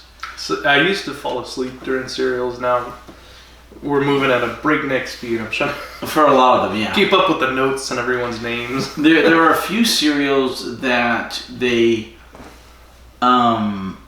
use going here, going there, going here, going there, like the Time Warrior, needlessly to pad out, right? But there are others where they really, honestly, could use a couple more episodes. This one might have been a case for that. Episodes, yeah, they could have. Yeah, a 5th or a 6th. Anyway, but no, I honestly think this serial is the right number of episodes. This is a good clip, yeah, I enjoyed it. Yeah, it's a good clip. It works, and things did get faster from the 60s to the 70s, and then faster again to the 80s. Oh boy. Okay, so anyway, you talked about the countdown timer and all that. Okay. Kettlewell coming to terms with what he's done and trying to stop the machine and Winter's insanity. Right. So eventually, Sarah Jane Smith and Harry Sullivan managed to get out of confinement. Winters walks in and they're talking about him. Right. And there's the armed guard and I think it's Jellicoe. They're like, what are we going to do with him? She's like, they're no longer useful to us as hostages. But we'll kill them later. She's like, we'll get rid of them. We don't need extra money. So he pulls out the gun and he goes, we'll take care of them later, which is very convenient for them. Yep. So they untie each other's. Right. So they manage to untie each other's knots. They escape. Kettlewell is trying to stop the thing, and Jellicoe goes to stop him at the same time that Harry Sullivan and Sarah Jane show up, and Harry grabs his arm, then knocks out the weapon, breaks his arm, and then throws him aside. It was really cool, and knocks him out. Harry's the action hero. Yeah, and then they try. Well, I mean, he is in the military, Then they all decide to leave. They stop the countdown at 58. Yes. Yeah, 58. And then they open the front doors, and they're all trying to leave. Awkwardly kind of sandwiched between SRS in the bunker and K1 at the entrance. Yeah. Trying to sneak around. So they try to go, and they see K1 there, the robot, and the robot's like, stay back, I will shoot you. Get another drink. Okay, I will shoot you and all that. And you have Sarah Jane and Harry and Kettlewell, and Kettlewell's like, look, we're just trying to leave. You don't have to shoot us. And Kettlewell steps in front of Sarah Jane at the same time as K1 fires on Sarah Jane. Kettlewell takes the hit and gets disintegrated. And then the robot freaks out because he killed the one who created him. Like, literally has a meltdown right there. Just completely falls over. So they disarm him. They take the disintegration ray. And they move out. And at that point, they send the troops in to go clean out the bunker of everyone. Winters ends up being... I don't think she's killed. I'm not sure what became of her, actually. Off the top of my head. So they go and they clean out the bunker. Eventually, the robot comes to, and the robot is dealing with this maniacal problem that it killed its creator, and the robot steals away with Sarah Jane. And the robot's like, look, my creator had this vision, he had this plan, which was to destroy humanity because humanity's corrupt and evil. I must carry out his wishes. And Sarah Jane's like, wait a minute. He changed his mind for the end. He wouldn't want you to do this. But the robot's like, no, I must. When the whole world is gone, I will create more of my kind. And because mankind, or what's the term he uses? Not humankind, just humans. Humans are corrupt, humans are evil. Look at what they've done. And he just keeps going on that track. And now it becomes a lot more like King Kong. Because this is down, he had taken Sarah Jane in the bunker. So at that point he comes up. Eventually they flush him out. He tries to launch the nuclear missiles in order to kill all of mankind. And that's the end of episode 4. Not yet. Oh. Alright, so the robot's trying to kill mankind by launching the nuclear missiles, but it has to start again at 300. He wants to fulfill the wish of his master. Right, his creator. So the doctor rushes in, stops it at 2 this time. Yeah, he's like, it can be very difficult, but computers are idiots, and he does this and he does all that, and he stops at 2. No, that was the failsafe. This is the one where the brigadier calls all the nations. From 58 to it stops at 8. seconds. No, it stops at 8. The failsafe kicks in. The first time it stopped at 58 because of Kettlewell, and then it restarts, and the doctor stopped it at 2. From 58 to 2. And then the K1 restarts it back to 400. 300, and then the failsafe kicks in, yeah. So the failsafe kicks in, and so the robot's like, I am indestructible. They can't destroy me. I will do this. And he goes up to the top, and the brigadier's staying there, and he says, look, for once, I just want to be able to settle this without a doctor. Grabs the disintegration ray gun, which, makes sense. Shoots the robot, but I was frustrated because I'm like, why don't they use the disintegration gun? Why don't they use the disintegration gun? And then they use it. We find out that was a bad idea. Yeah, so he uses it on the robot, but instead of disintegrating the robot because of the living metal and the unique nature of the disintegration ray gun, it grows him into a King Kong size proportion. So we've mentioned how he's made out of living metal. But this only shows up in like the 3rd or 4th episode, yeah. From Kettlewell. Kettlewell talks about it. So yeah. He's made no, you mentioned like episode 2, I think. No. Episode late 3 or early 4. So he's made out of this living metal which can change and grow. Can grow, yeah. And then the doctor loses it. Oh, well, you should have hit him with the disintegration gun because that's just the right amount of energy he needed to... Yeah, and the doctor's proportionally. The doctor's like, you gotta... Are you okay to drive? I'm thinking not. But the doctor's like, you need to be more careful with your toys, Brigadier. So the doctor runs off and he's working on this. I would have done the same thing. Yeah. Yeah, I mean, it's the classic thing you would do. So the doctor runs off and he's working on the this thing that'll eat the metal that Kettlewell had. And he's like, why didn't Kettlewell keep appropriate notes for his experiments? And one is King Kong. He picks up Sarah Jane. Puts her on a building. Pure King Kong stuff. He's destroying things. Stepping on buildings. Yeah, the military's shooting at him. Rockets. He picks up 2 unit soldiers and just kill it. We have what, 9 to 11 deaths? 9 to 11. Okay, so eventually the doctor shows up after he's figured out the formula for Kettlewell's metal-eating stuff. He's just kind of... Now this is a metal virus that he's keeping in a bucket. He's got a plastic bucket. A pail with no lid on it. It's bubbling over. Yeah. I don't know why it doesn't disintegrate the Jeep that he's riding in. He's leaving floating bubbles and foams behind. It may be a bit more active against the living metal. So, the Kettlewell is designing it to get rid of metal waste. True. So I think True. But I don't know. But they do a drive-by. Is it raining? It is raining, yeah. They do a drive-by on the robot, and the doctor just tosses out the contents of drive-by. Ale.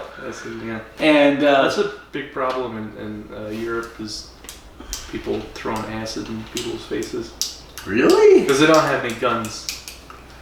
They need guns. All right. You need to be able to protect yourself. A whole lot of knife and acid crimes. I've got a shotgun over there, you know. I mean, you need to be able to protect Is it loaded?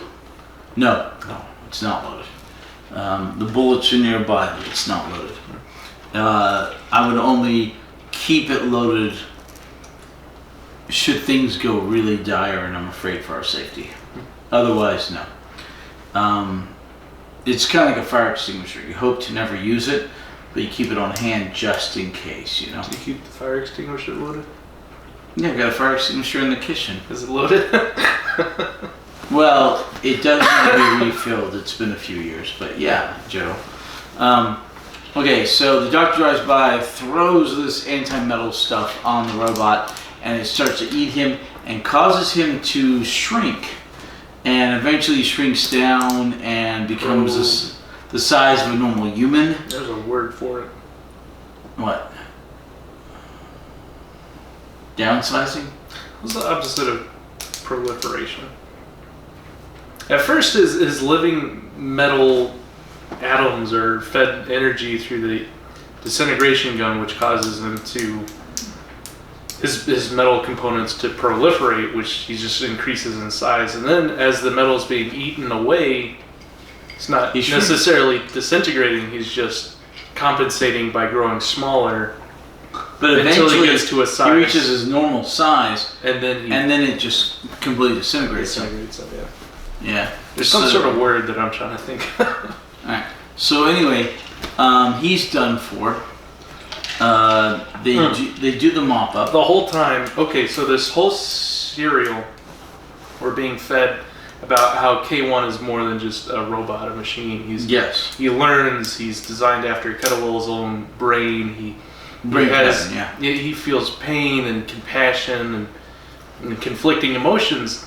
So it's this brutal scene where the doctor threw the metal virus acid on him, and he's just screaming in pain as he's disintegrating. Yeah, but he's willing to kill the entire human race with nuclear weapons. I mean, he had gone insane, and so they I mean, anyone who's wanted to kill the entire human race, I say he should die in pain. I don't know. It's a very emotional serial because they spent the whole serial making you feel compassion and relate to this robot, and then it ends with him just screaming in pain as he dies. It's a rough serial. In fact, the very next scene is Sarah Jane Smith contemplating all this in the lab, and the doctor comes in. Yeah, the doctor comes in, and they talk about it, and he's like, she's like, yeah, I know you had to do it. I know he was insane.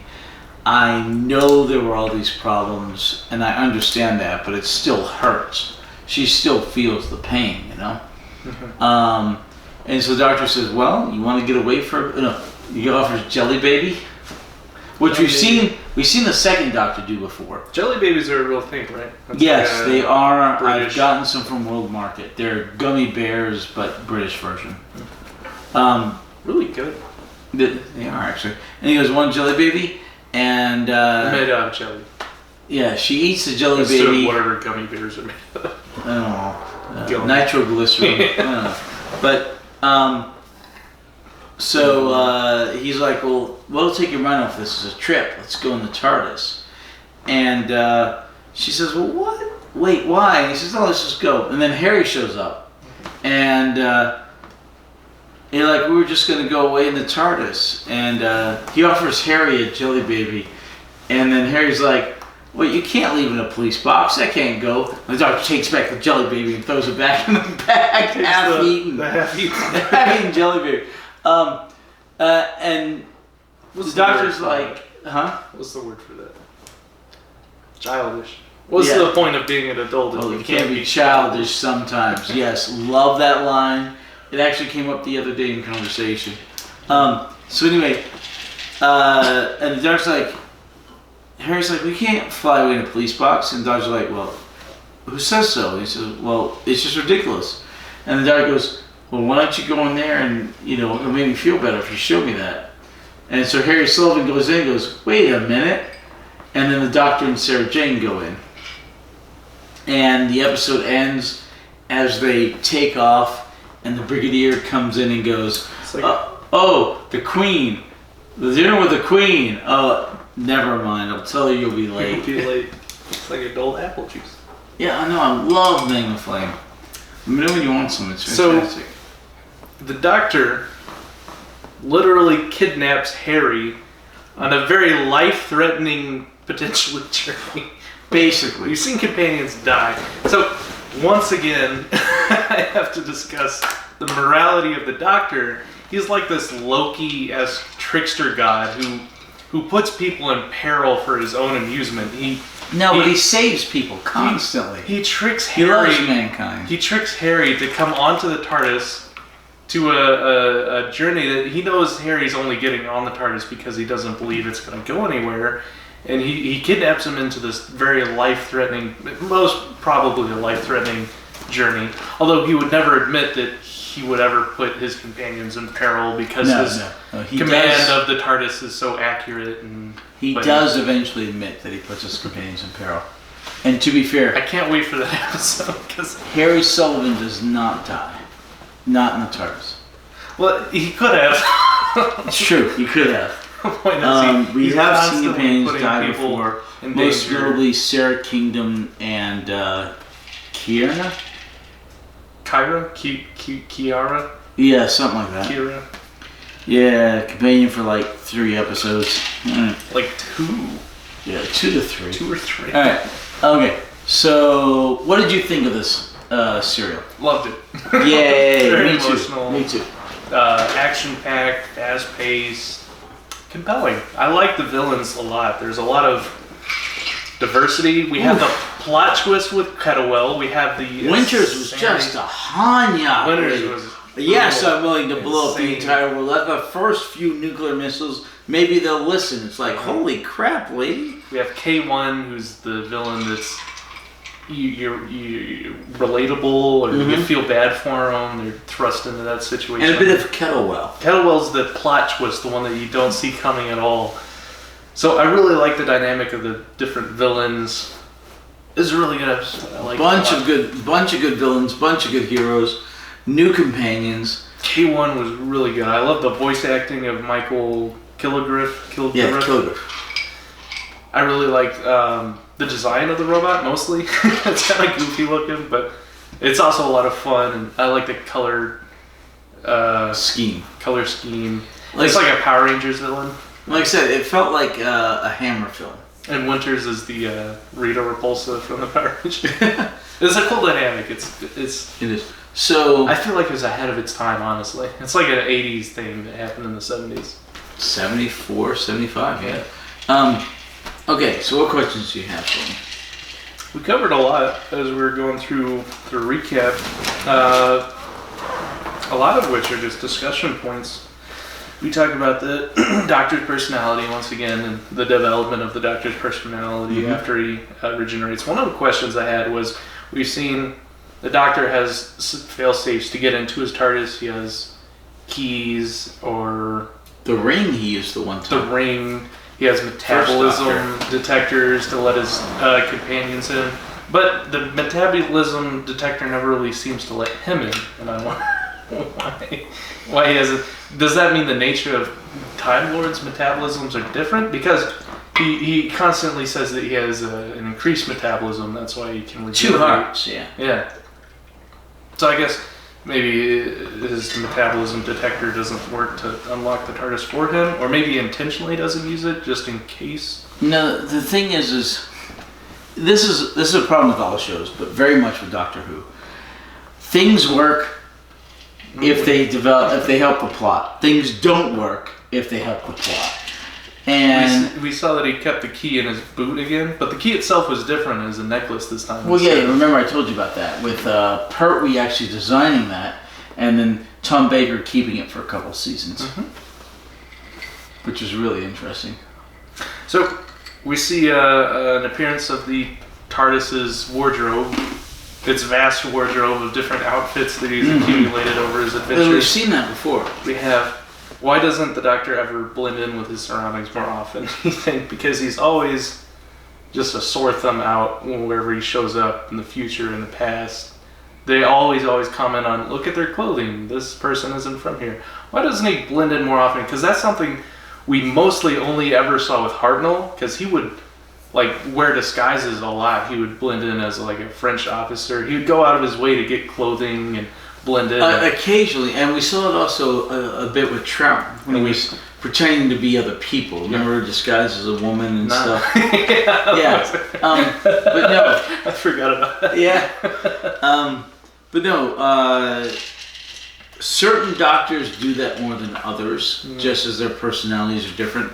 And in the modern stuff, Capaldi does a really good job of blending in various places. The 12th Doctor. He will dress up with his companion for different periods of time. And I guess I'm just used to Pertwee, who's more bluffing and not really disguise or outfit minded. He mostly just bluffed his way through. And Tom Baker does that on a few occasions, like the Talons of Wang Chang. He and his companion both dress up for the Victorian part. Phenomenal serial with it would be 5 stars except for 2 negatives. So does that mean 3 stars? No, I'd say 4.5. It's still amazingly good serial, but there's 2 negatives that keep it from being perfect.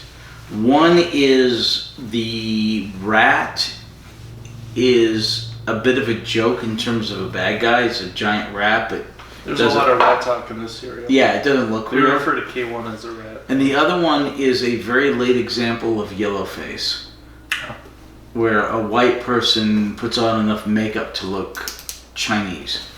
And we saw that with the monk, Dalai Lama from the last serial. Yeah, from last year. And that and the Talons of Wang Chang are the last examples of that in Doctor Who. Kempo. Yeah, Kempo. Shoji. Yeah, it was more acceptable in the old days, but it became less acceptable as time went on. But those are the last two examples of it, at least in Doctor Who. There's thus far. a lot less immigration in United Kingdom, so they have less availability of diverse actors. There's more racism, and also it's a lot easier to like when they film things in black and white. Oh, true. Although both those examples are in color, but no. The caveman was it the caveman that they were like? No. The cavemen, they blacken their teeth. It was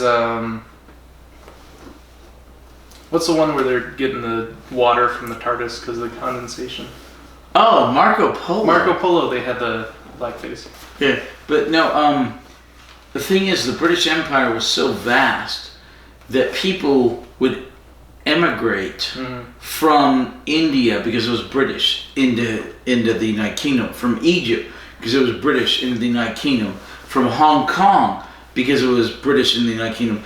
And so they had a really good mix of races in the United Kingdom from all of their empirical holdings. So they did have the actors, they just didn't cast them? In some cases, yes. In some cases, no.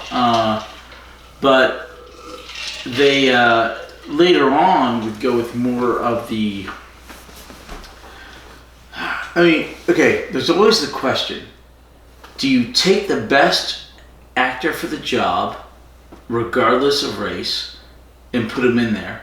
Or do you take an actor who fits the profile, including race or gender, and put them in there, even if they're not the best actor? That's the debate. It's a tough debate. That's the debate of, do you let able-bodied people play disabled people, right? Like in these. Or do you go with the best disabled actor? You know, the Stephen Hawking movie.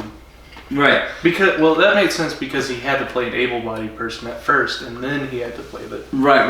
And the person who played him is a phenomenal actor. Yeah, absolutely phenomenal. But also plays a transgender person. Right. But that's the question. And here's the thing. Mostly it's gone. If you're white, you can't represent a non-white.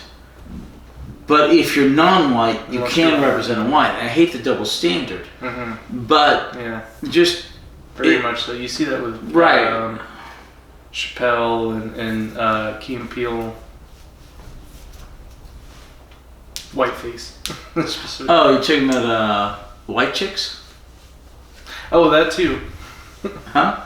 That too. That's another example. Well, okay. Those were the something brothers. Williams. Keenan, Ivory, Wayans. Yeah. The Wayans brothers. Yeah. You have Key and Peele. You have Chappelle Show. All comedians doing whiteface because that's okay, but blackface isn't. Right. And I have no problem if you want to do it both ways. I have no problem if you want to pick the best actor, regardless of anything, or if you want to pick the best representation, regardless of their acting ability. I just hate a double standard, you know? I agree. I feel like rules should apply both ways, regardless of race. So yes. By nature, comedy is supposed to be offensive. So I have no problem with, a black person doing whiteface with offensive white stereotypes. But you should also, if you're going to have offensive comedy, it should go with all races, not just some races. To be fair. And I'm also okay with them being like, no, that's offensive. That shouldn't be a thing in media. Well, then it should apply to all. Right. But to be fair, Robert Downey Jr. did get away with the blackface in Tropic Thunder. And that was for comedy. And it was great. And that's the most recent version of that I can think of. Probably the last. Probably.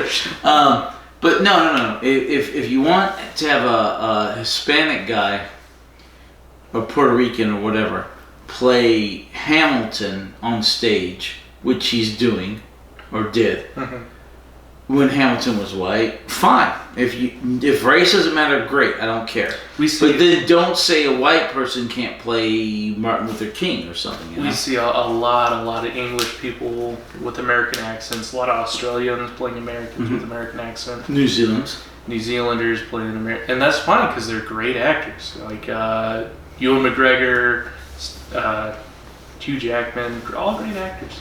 Have no problem with them. What's his face? Mr. Anderson. Keanu Reeves? No, not Keanu Reeves. Oh, Hugo Weaving. Yeah. Hugo Weaving. Hugo Weaving's fantastic. I love the guy. I mean, like I said, I don't care what the rules are as long as they're consistent. I just hate the rules being a double standard, going either way. I agree. All right. Wait, what's your next question? We're getting too political again. Always political. Because everything's politics. We're talking about the nature of... It's not... I wouldn't say that's a political issue. That's a social issue with media. There's a lot of politics baked into it, though. Yeah. Seriously. Lots of politics baked into that issue. How many scarves do you think Baker goes through? Because they're all, we talked about how he got the scarf, but he's always dragging it on the floor. I can't imagine that. You've seen one cereal. Okay, yeah. So to be fair, does he pick it up more often?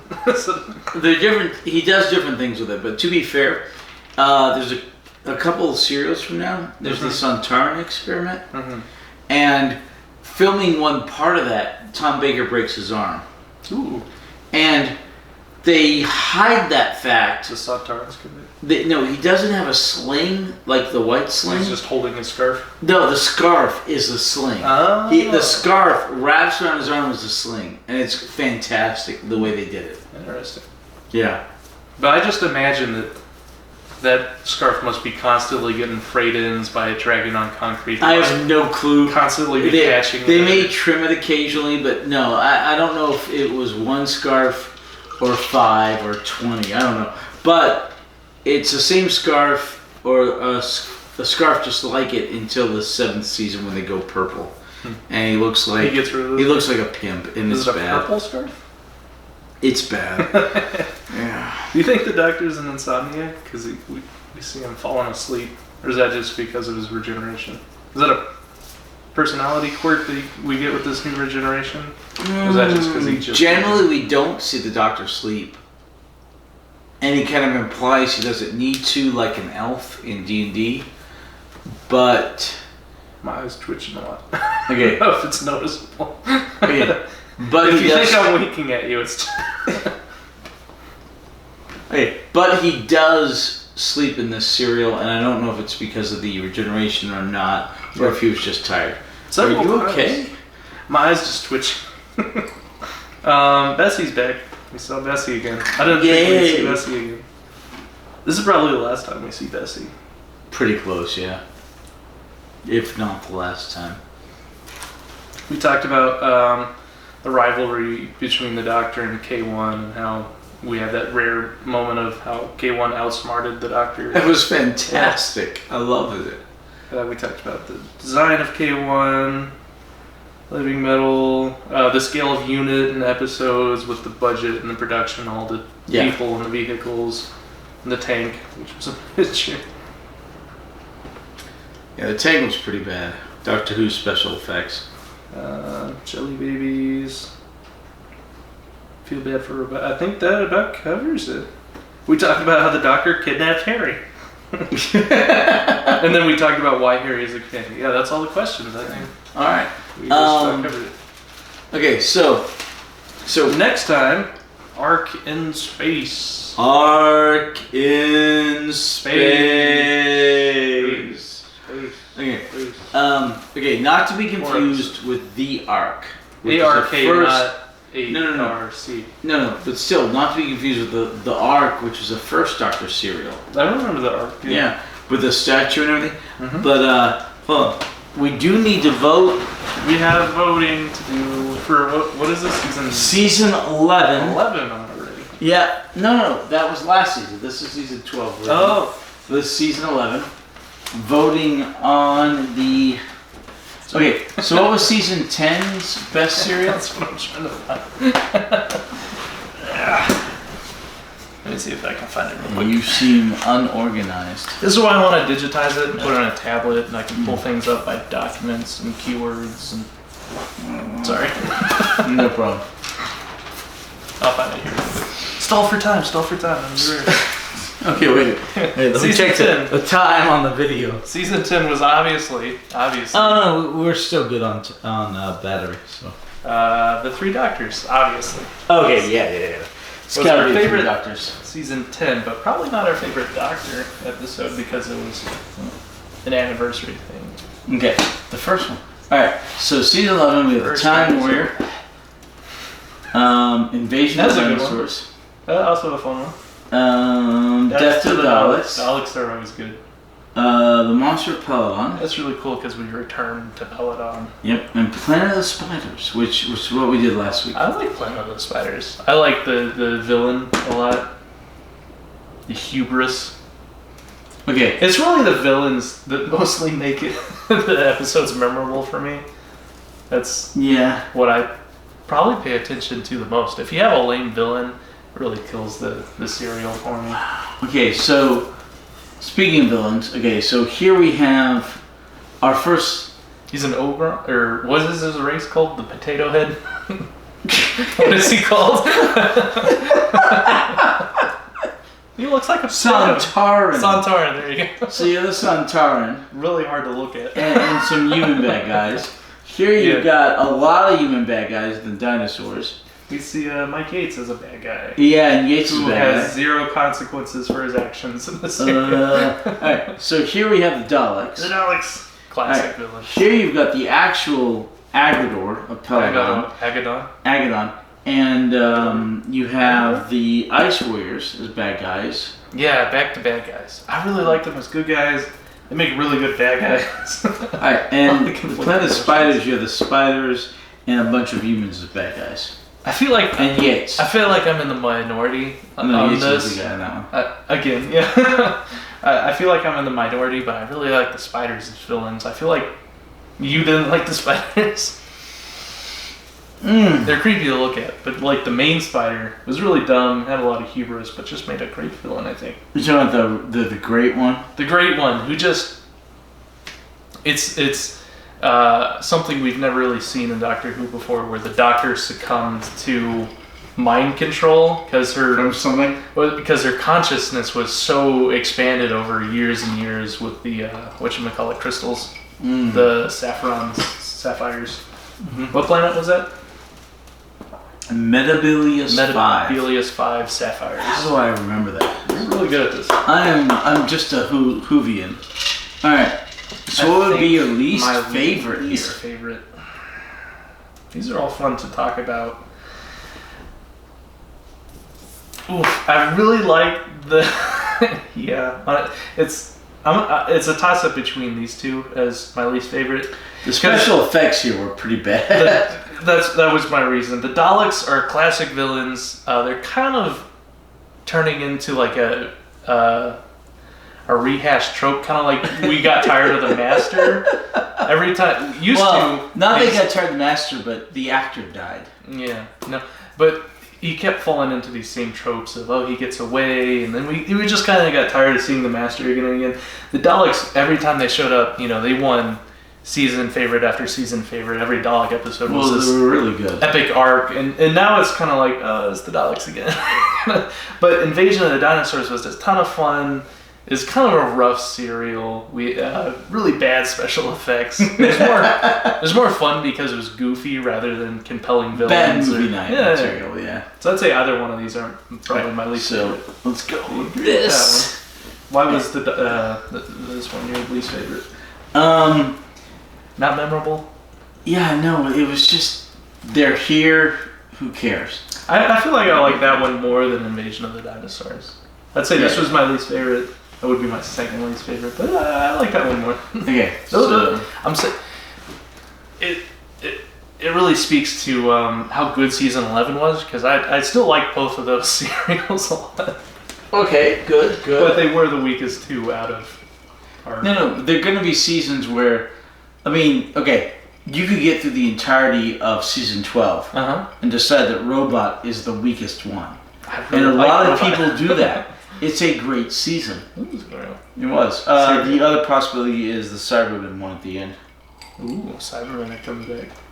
Very classic. And the Daleks. So now we have Potato Head, the Munster, and Planet of Spiders. Spiders. So this one's obviously super classic. We come back to Peladon. We get to see the society grow and not Progress. grow. Yeah, progress and regress. Oh, because you have the still- female, the queen, Yeah, they're and you have great character development. and they're coming out of their medieval mindset or whatever. I mean, this is really good. I feel like you might disagree with me on this, but I'd say the Time Warrior would be my next least favorite, opposed to. No, I don't agree with. I do agree with that. Oh, you do? I do. Yeah, the Time Warrior. The Time Warrior is fun. He's a good villain, but it was kind of a. It was fun. I love the introduction of Sarah Jane. I love the running around the place with the unit. Scooby Doo. Oh my gosh, the run over to this castle, run over to this castle, run over to this castle. It got. It was an tiring up and after a down while, serial. yeah. I like the Doctor playing chemist rather than using his technology and his Alchemist. Alchemist. Yeah, but these two are both better than the Time I Warrior. agree.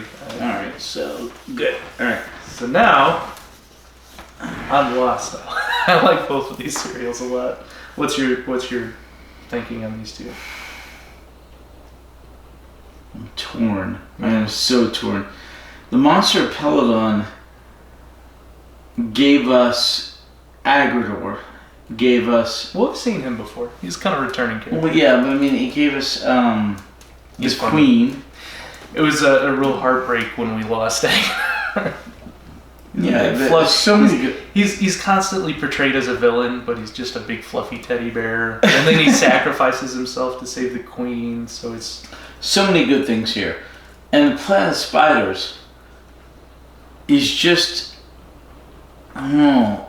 So many characters are well defined, and the one guy who gets his intelligence, what's his name? yeah. Ooh, he was a good villain. Oh no, he was a good guy. The Tommy or whatever. the salesman. No. The guy who gains Oh. intelligence from the crystal. Are we not talking about the salesman? No. I'm talking about the Oh, yeah. the simpleton. Yeah, Tommy. Tommy who gained intelligence. Oh, it's just. That was heartbreak. a really good character development. Yeah, Tommy. Yeah. Tommy. I mean, I just wrote down dumb. That's probably offensive. I shouldn't say that. well, simpleton would be the classic term, but I mean, there was a little bit of redemption for Yates, and I mean, yeah, kind of. So really, really good characters. Really, really good lore and society development. Alpha Centauri. What do you call that? World Backgrounds. building? Yeah, world building. Really good world building. Because this one's like a return to a place we've seen before. We get to see their society progress and new challenges.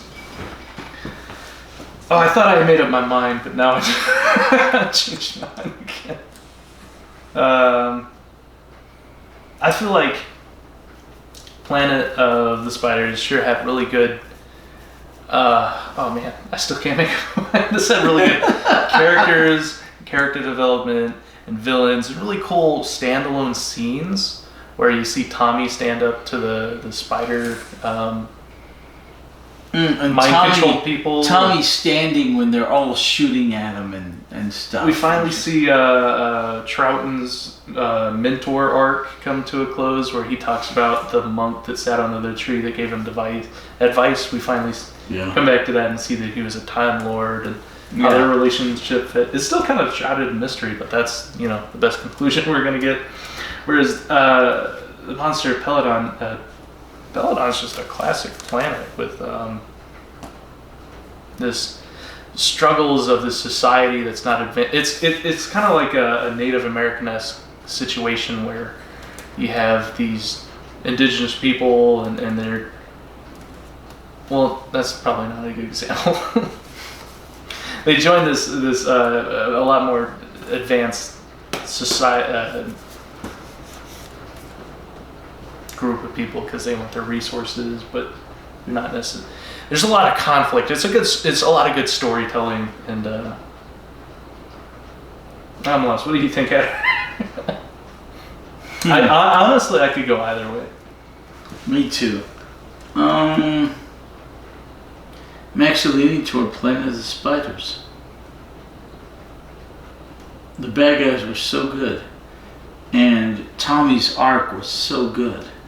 Okay, I thought I was in the minority with how much I liked this one, but because this one seemed like such a classic. But I've been trying to convince myself that it's not the better of the two, but I would agree. I really like this Planet of the Spiders. No, seriously. It has some weak moments where Monster of Peladon is a lot more consistent, I feel like. But just the rises in this serial, I feel like outweighs the coolest moments we get in the Monster of Peladon. The spiders are a little iffy, but that was one of my favorite parts. The whole thing overall is just fantastic, and this is good, but so good. I don't think it's quite as good as this. And it's the freaking swan song for the Third Doctor too, and he goes all the foreshadowing towards him going out is there for so many episodes. Yeah, we go all the way back to Troutman with his mentor, and the fact that the Doctor is this highly intelligent being and he's still learning things and developing. We see actual character development as the Doctor, which we see the Doctor a very consistent character, but we don't see his character growth a lot. But we see that here with the Planet of the Spiders. So. And what I think is an unexpected outcome, a slight upset, is we agree that the Planet of the Spiders takes our favorite serial for season 11. Write that down. I'm gonna write it down. Yeah, because next week hopefully we will do the Third Doctor's best serial, which I already have my vote in. I already know what I'm voting for. We talked about this before. Yes, I already know what I'm voting for. But we won't spoil. We'll do it officially next week, but yeah. I might argue with you just. No, you shouldn't. Dude, it's so friggin' obvious. Seriously. So that's an outcome I didn't see coming, but one I'm happy with. I really like the Planet of the Spiders. Cheers. So that is our favorite of season 11. Yep. Thank you for joining us once again. What else do we have to talk about here? It's raining. It's raining, yeah. All right, I will get this rendered and up as soon as possible, and hopefully we will do next. Well, if I don't go out of town to visit my mother. All right, it may be next week, it may be the week after. So I got to read them all off again. Starting with season 4, I have season 1, 2, and 3 somewhere. I don't know if I ever wrote them down, but we did vote on them. We did. And our favorite of Hartnell. We can watch the old videos if we can. Gotta catch up, but all I have written down here starts with season 4. My favorite of season 4 is Powers of the Daleks. Season 5 was Enemy of the World. Oh yeah. Season 6 was the War Games. Yep. And in an upset or a fierce debate, our second Doctor's favorite serial was the War Games. Yeah, it was that and the Enemy of the World. Yeah. You barely convinced me to go for the War Games over the Enemy of the World. Yes. Very, very close. Season 7 was Inferno. Great. Season 8. So these are all Pertwees. Season 8 is The Daemons. Season 9, Curse of Peladon. Yeah. The Curse of Peladon almost won 2 season favorites. Almost. Yeah. Didn't quite get 11 with the Return to Peladon. Season 10 was The Three Doctors. Fantastic. Yep. And then season 11 was The Planet of Spiders. Okay. And the Daemons should win. Next, the Daemons should win. Next is so friggin' good. Next episode, we're gonna vote on which of these season favorites was our overall favorite for Pertwee. I'm gonna make an argument for another serial, but I would be wrong. I know it won't win. I'm probably wrong. Inferno is so good too. Oh, Daemons is so much better. Curse of Peladon Inferno is good. Daemons is better. Three Doctors is fantastic, but not exactly a Pertwee. It's not a barn burner. No, great. I think it is probably the best serial I've seen so far. But wait, it's not Three Doctors? The Three Doctors. But it's not my favorite Pertwee serial because it's not necessarily a Pertwee cereal. It is. Okay, so Three Doctors is your favorite cereal, but not your favorite Pertwee cereal. Because I like it the most. I don't think it showcases my favorite portrayal of Pertwee. It's my favorite portrayal of the nature of the show, Doctor Who. It's my favorite, like, group up. It has a lot of star power. You see all the Doctors. Okay, I can roll with that. I can actually roll. Probably one of my favorite villains great plot, a lot of, it's great star power with all these three doctors interacting with each other. Mm-hmm. My favorite serial, not my favorite Pertwee serial, because it primarily features Pertwee, but I don't think it showcases my favorite aspects of Pertwee. No, Damon's is so much better for that. So I can tell you, it's not going to win my vote for Pertwee's favorite serial, but it is my favorite serial. All right, Gambay. Gambay! Gambay. Banzai! What do they say in, Salute. that's Russian. What do they say in, Greece? Salute is, I think, Spanish. It means health. Salute, yeah, that's Spanish. Okay. What do they say in Greece? Opa! Opa! Yeah, Opa, you're right. Thank you for joining us. We'll see you next week or the week after or the week after that. Say bye, Hatter. Mm-hmm. Sing our outro.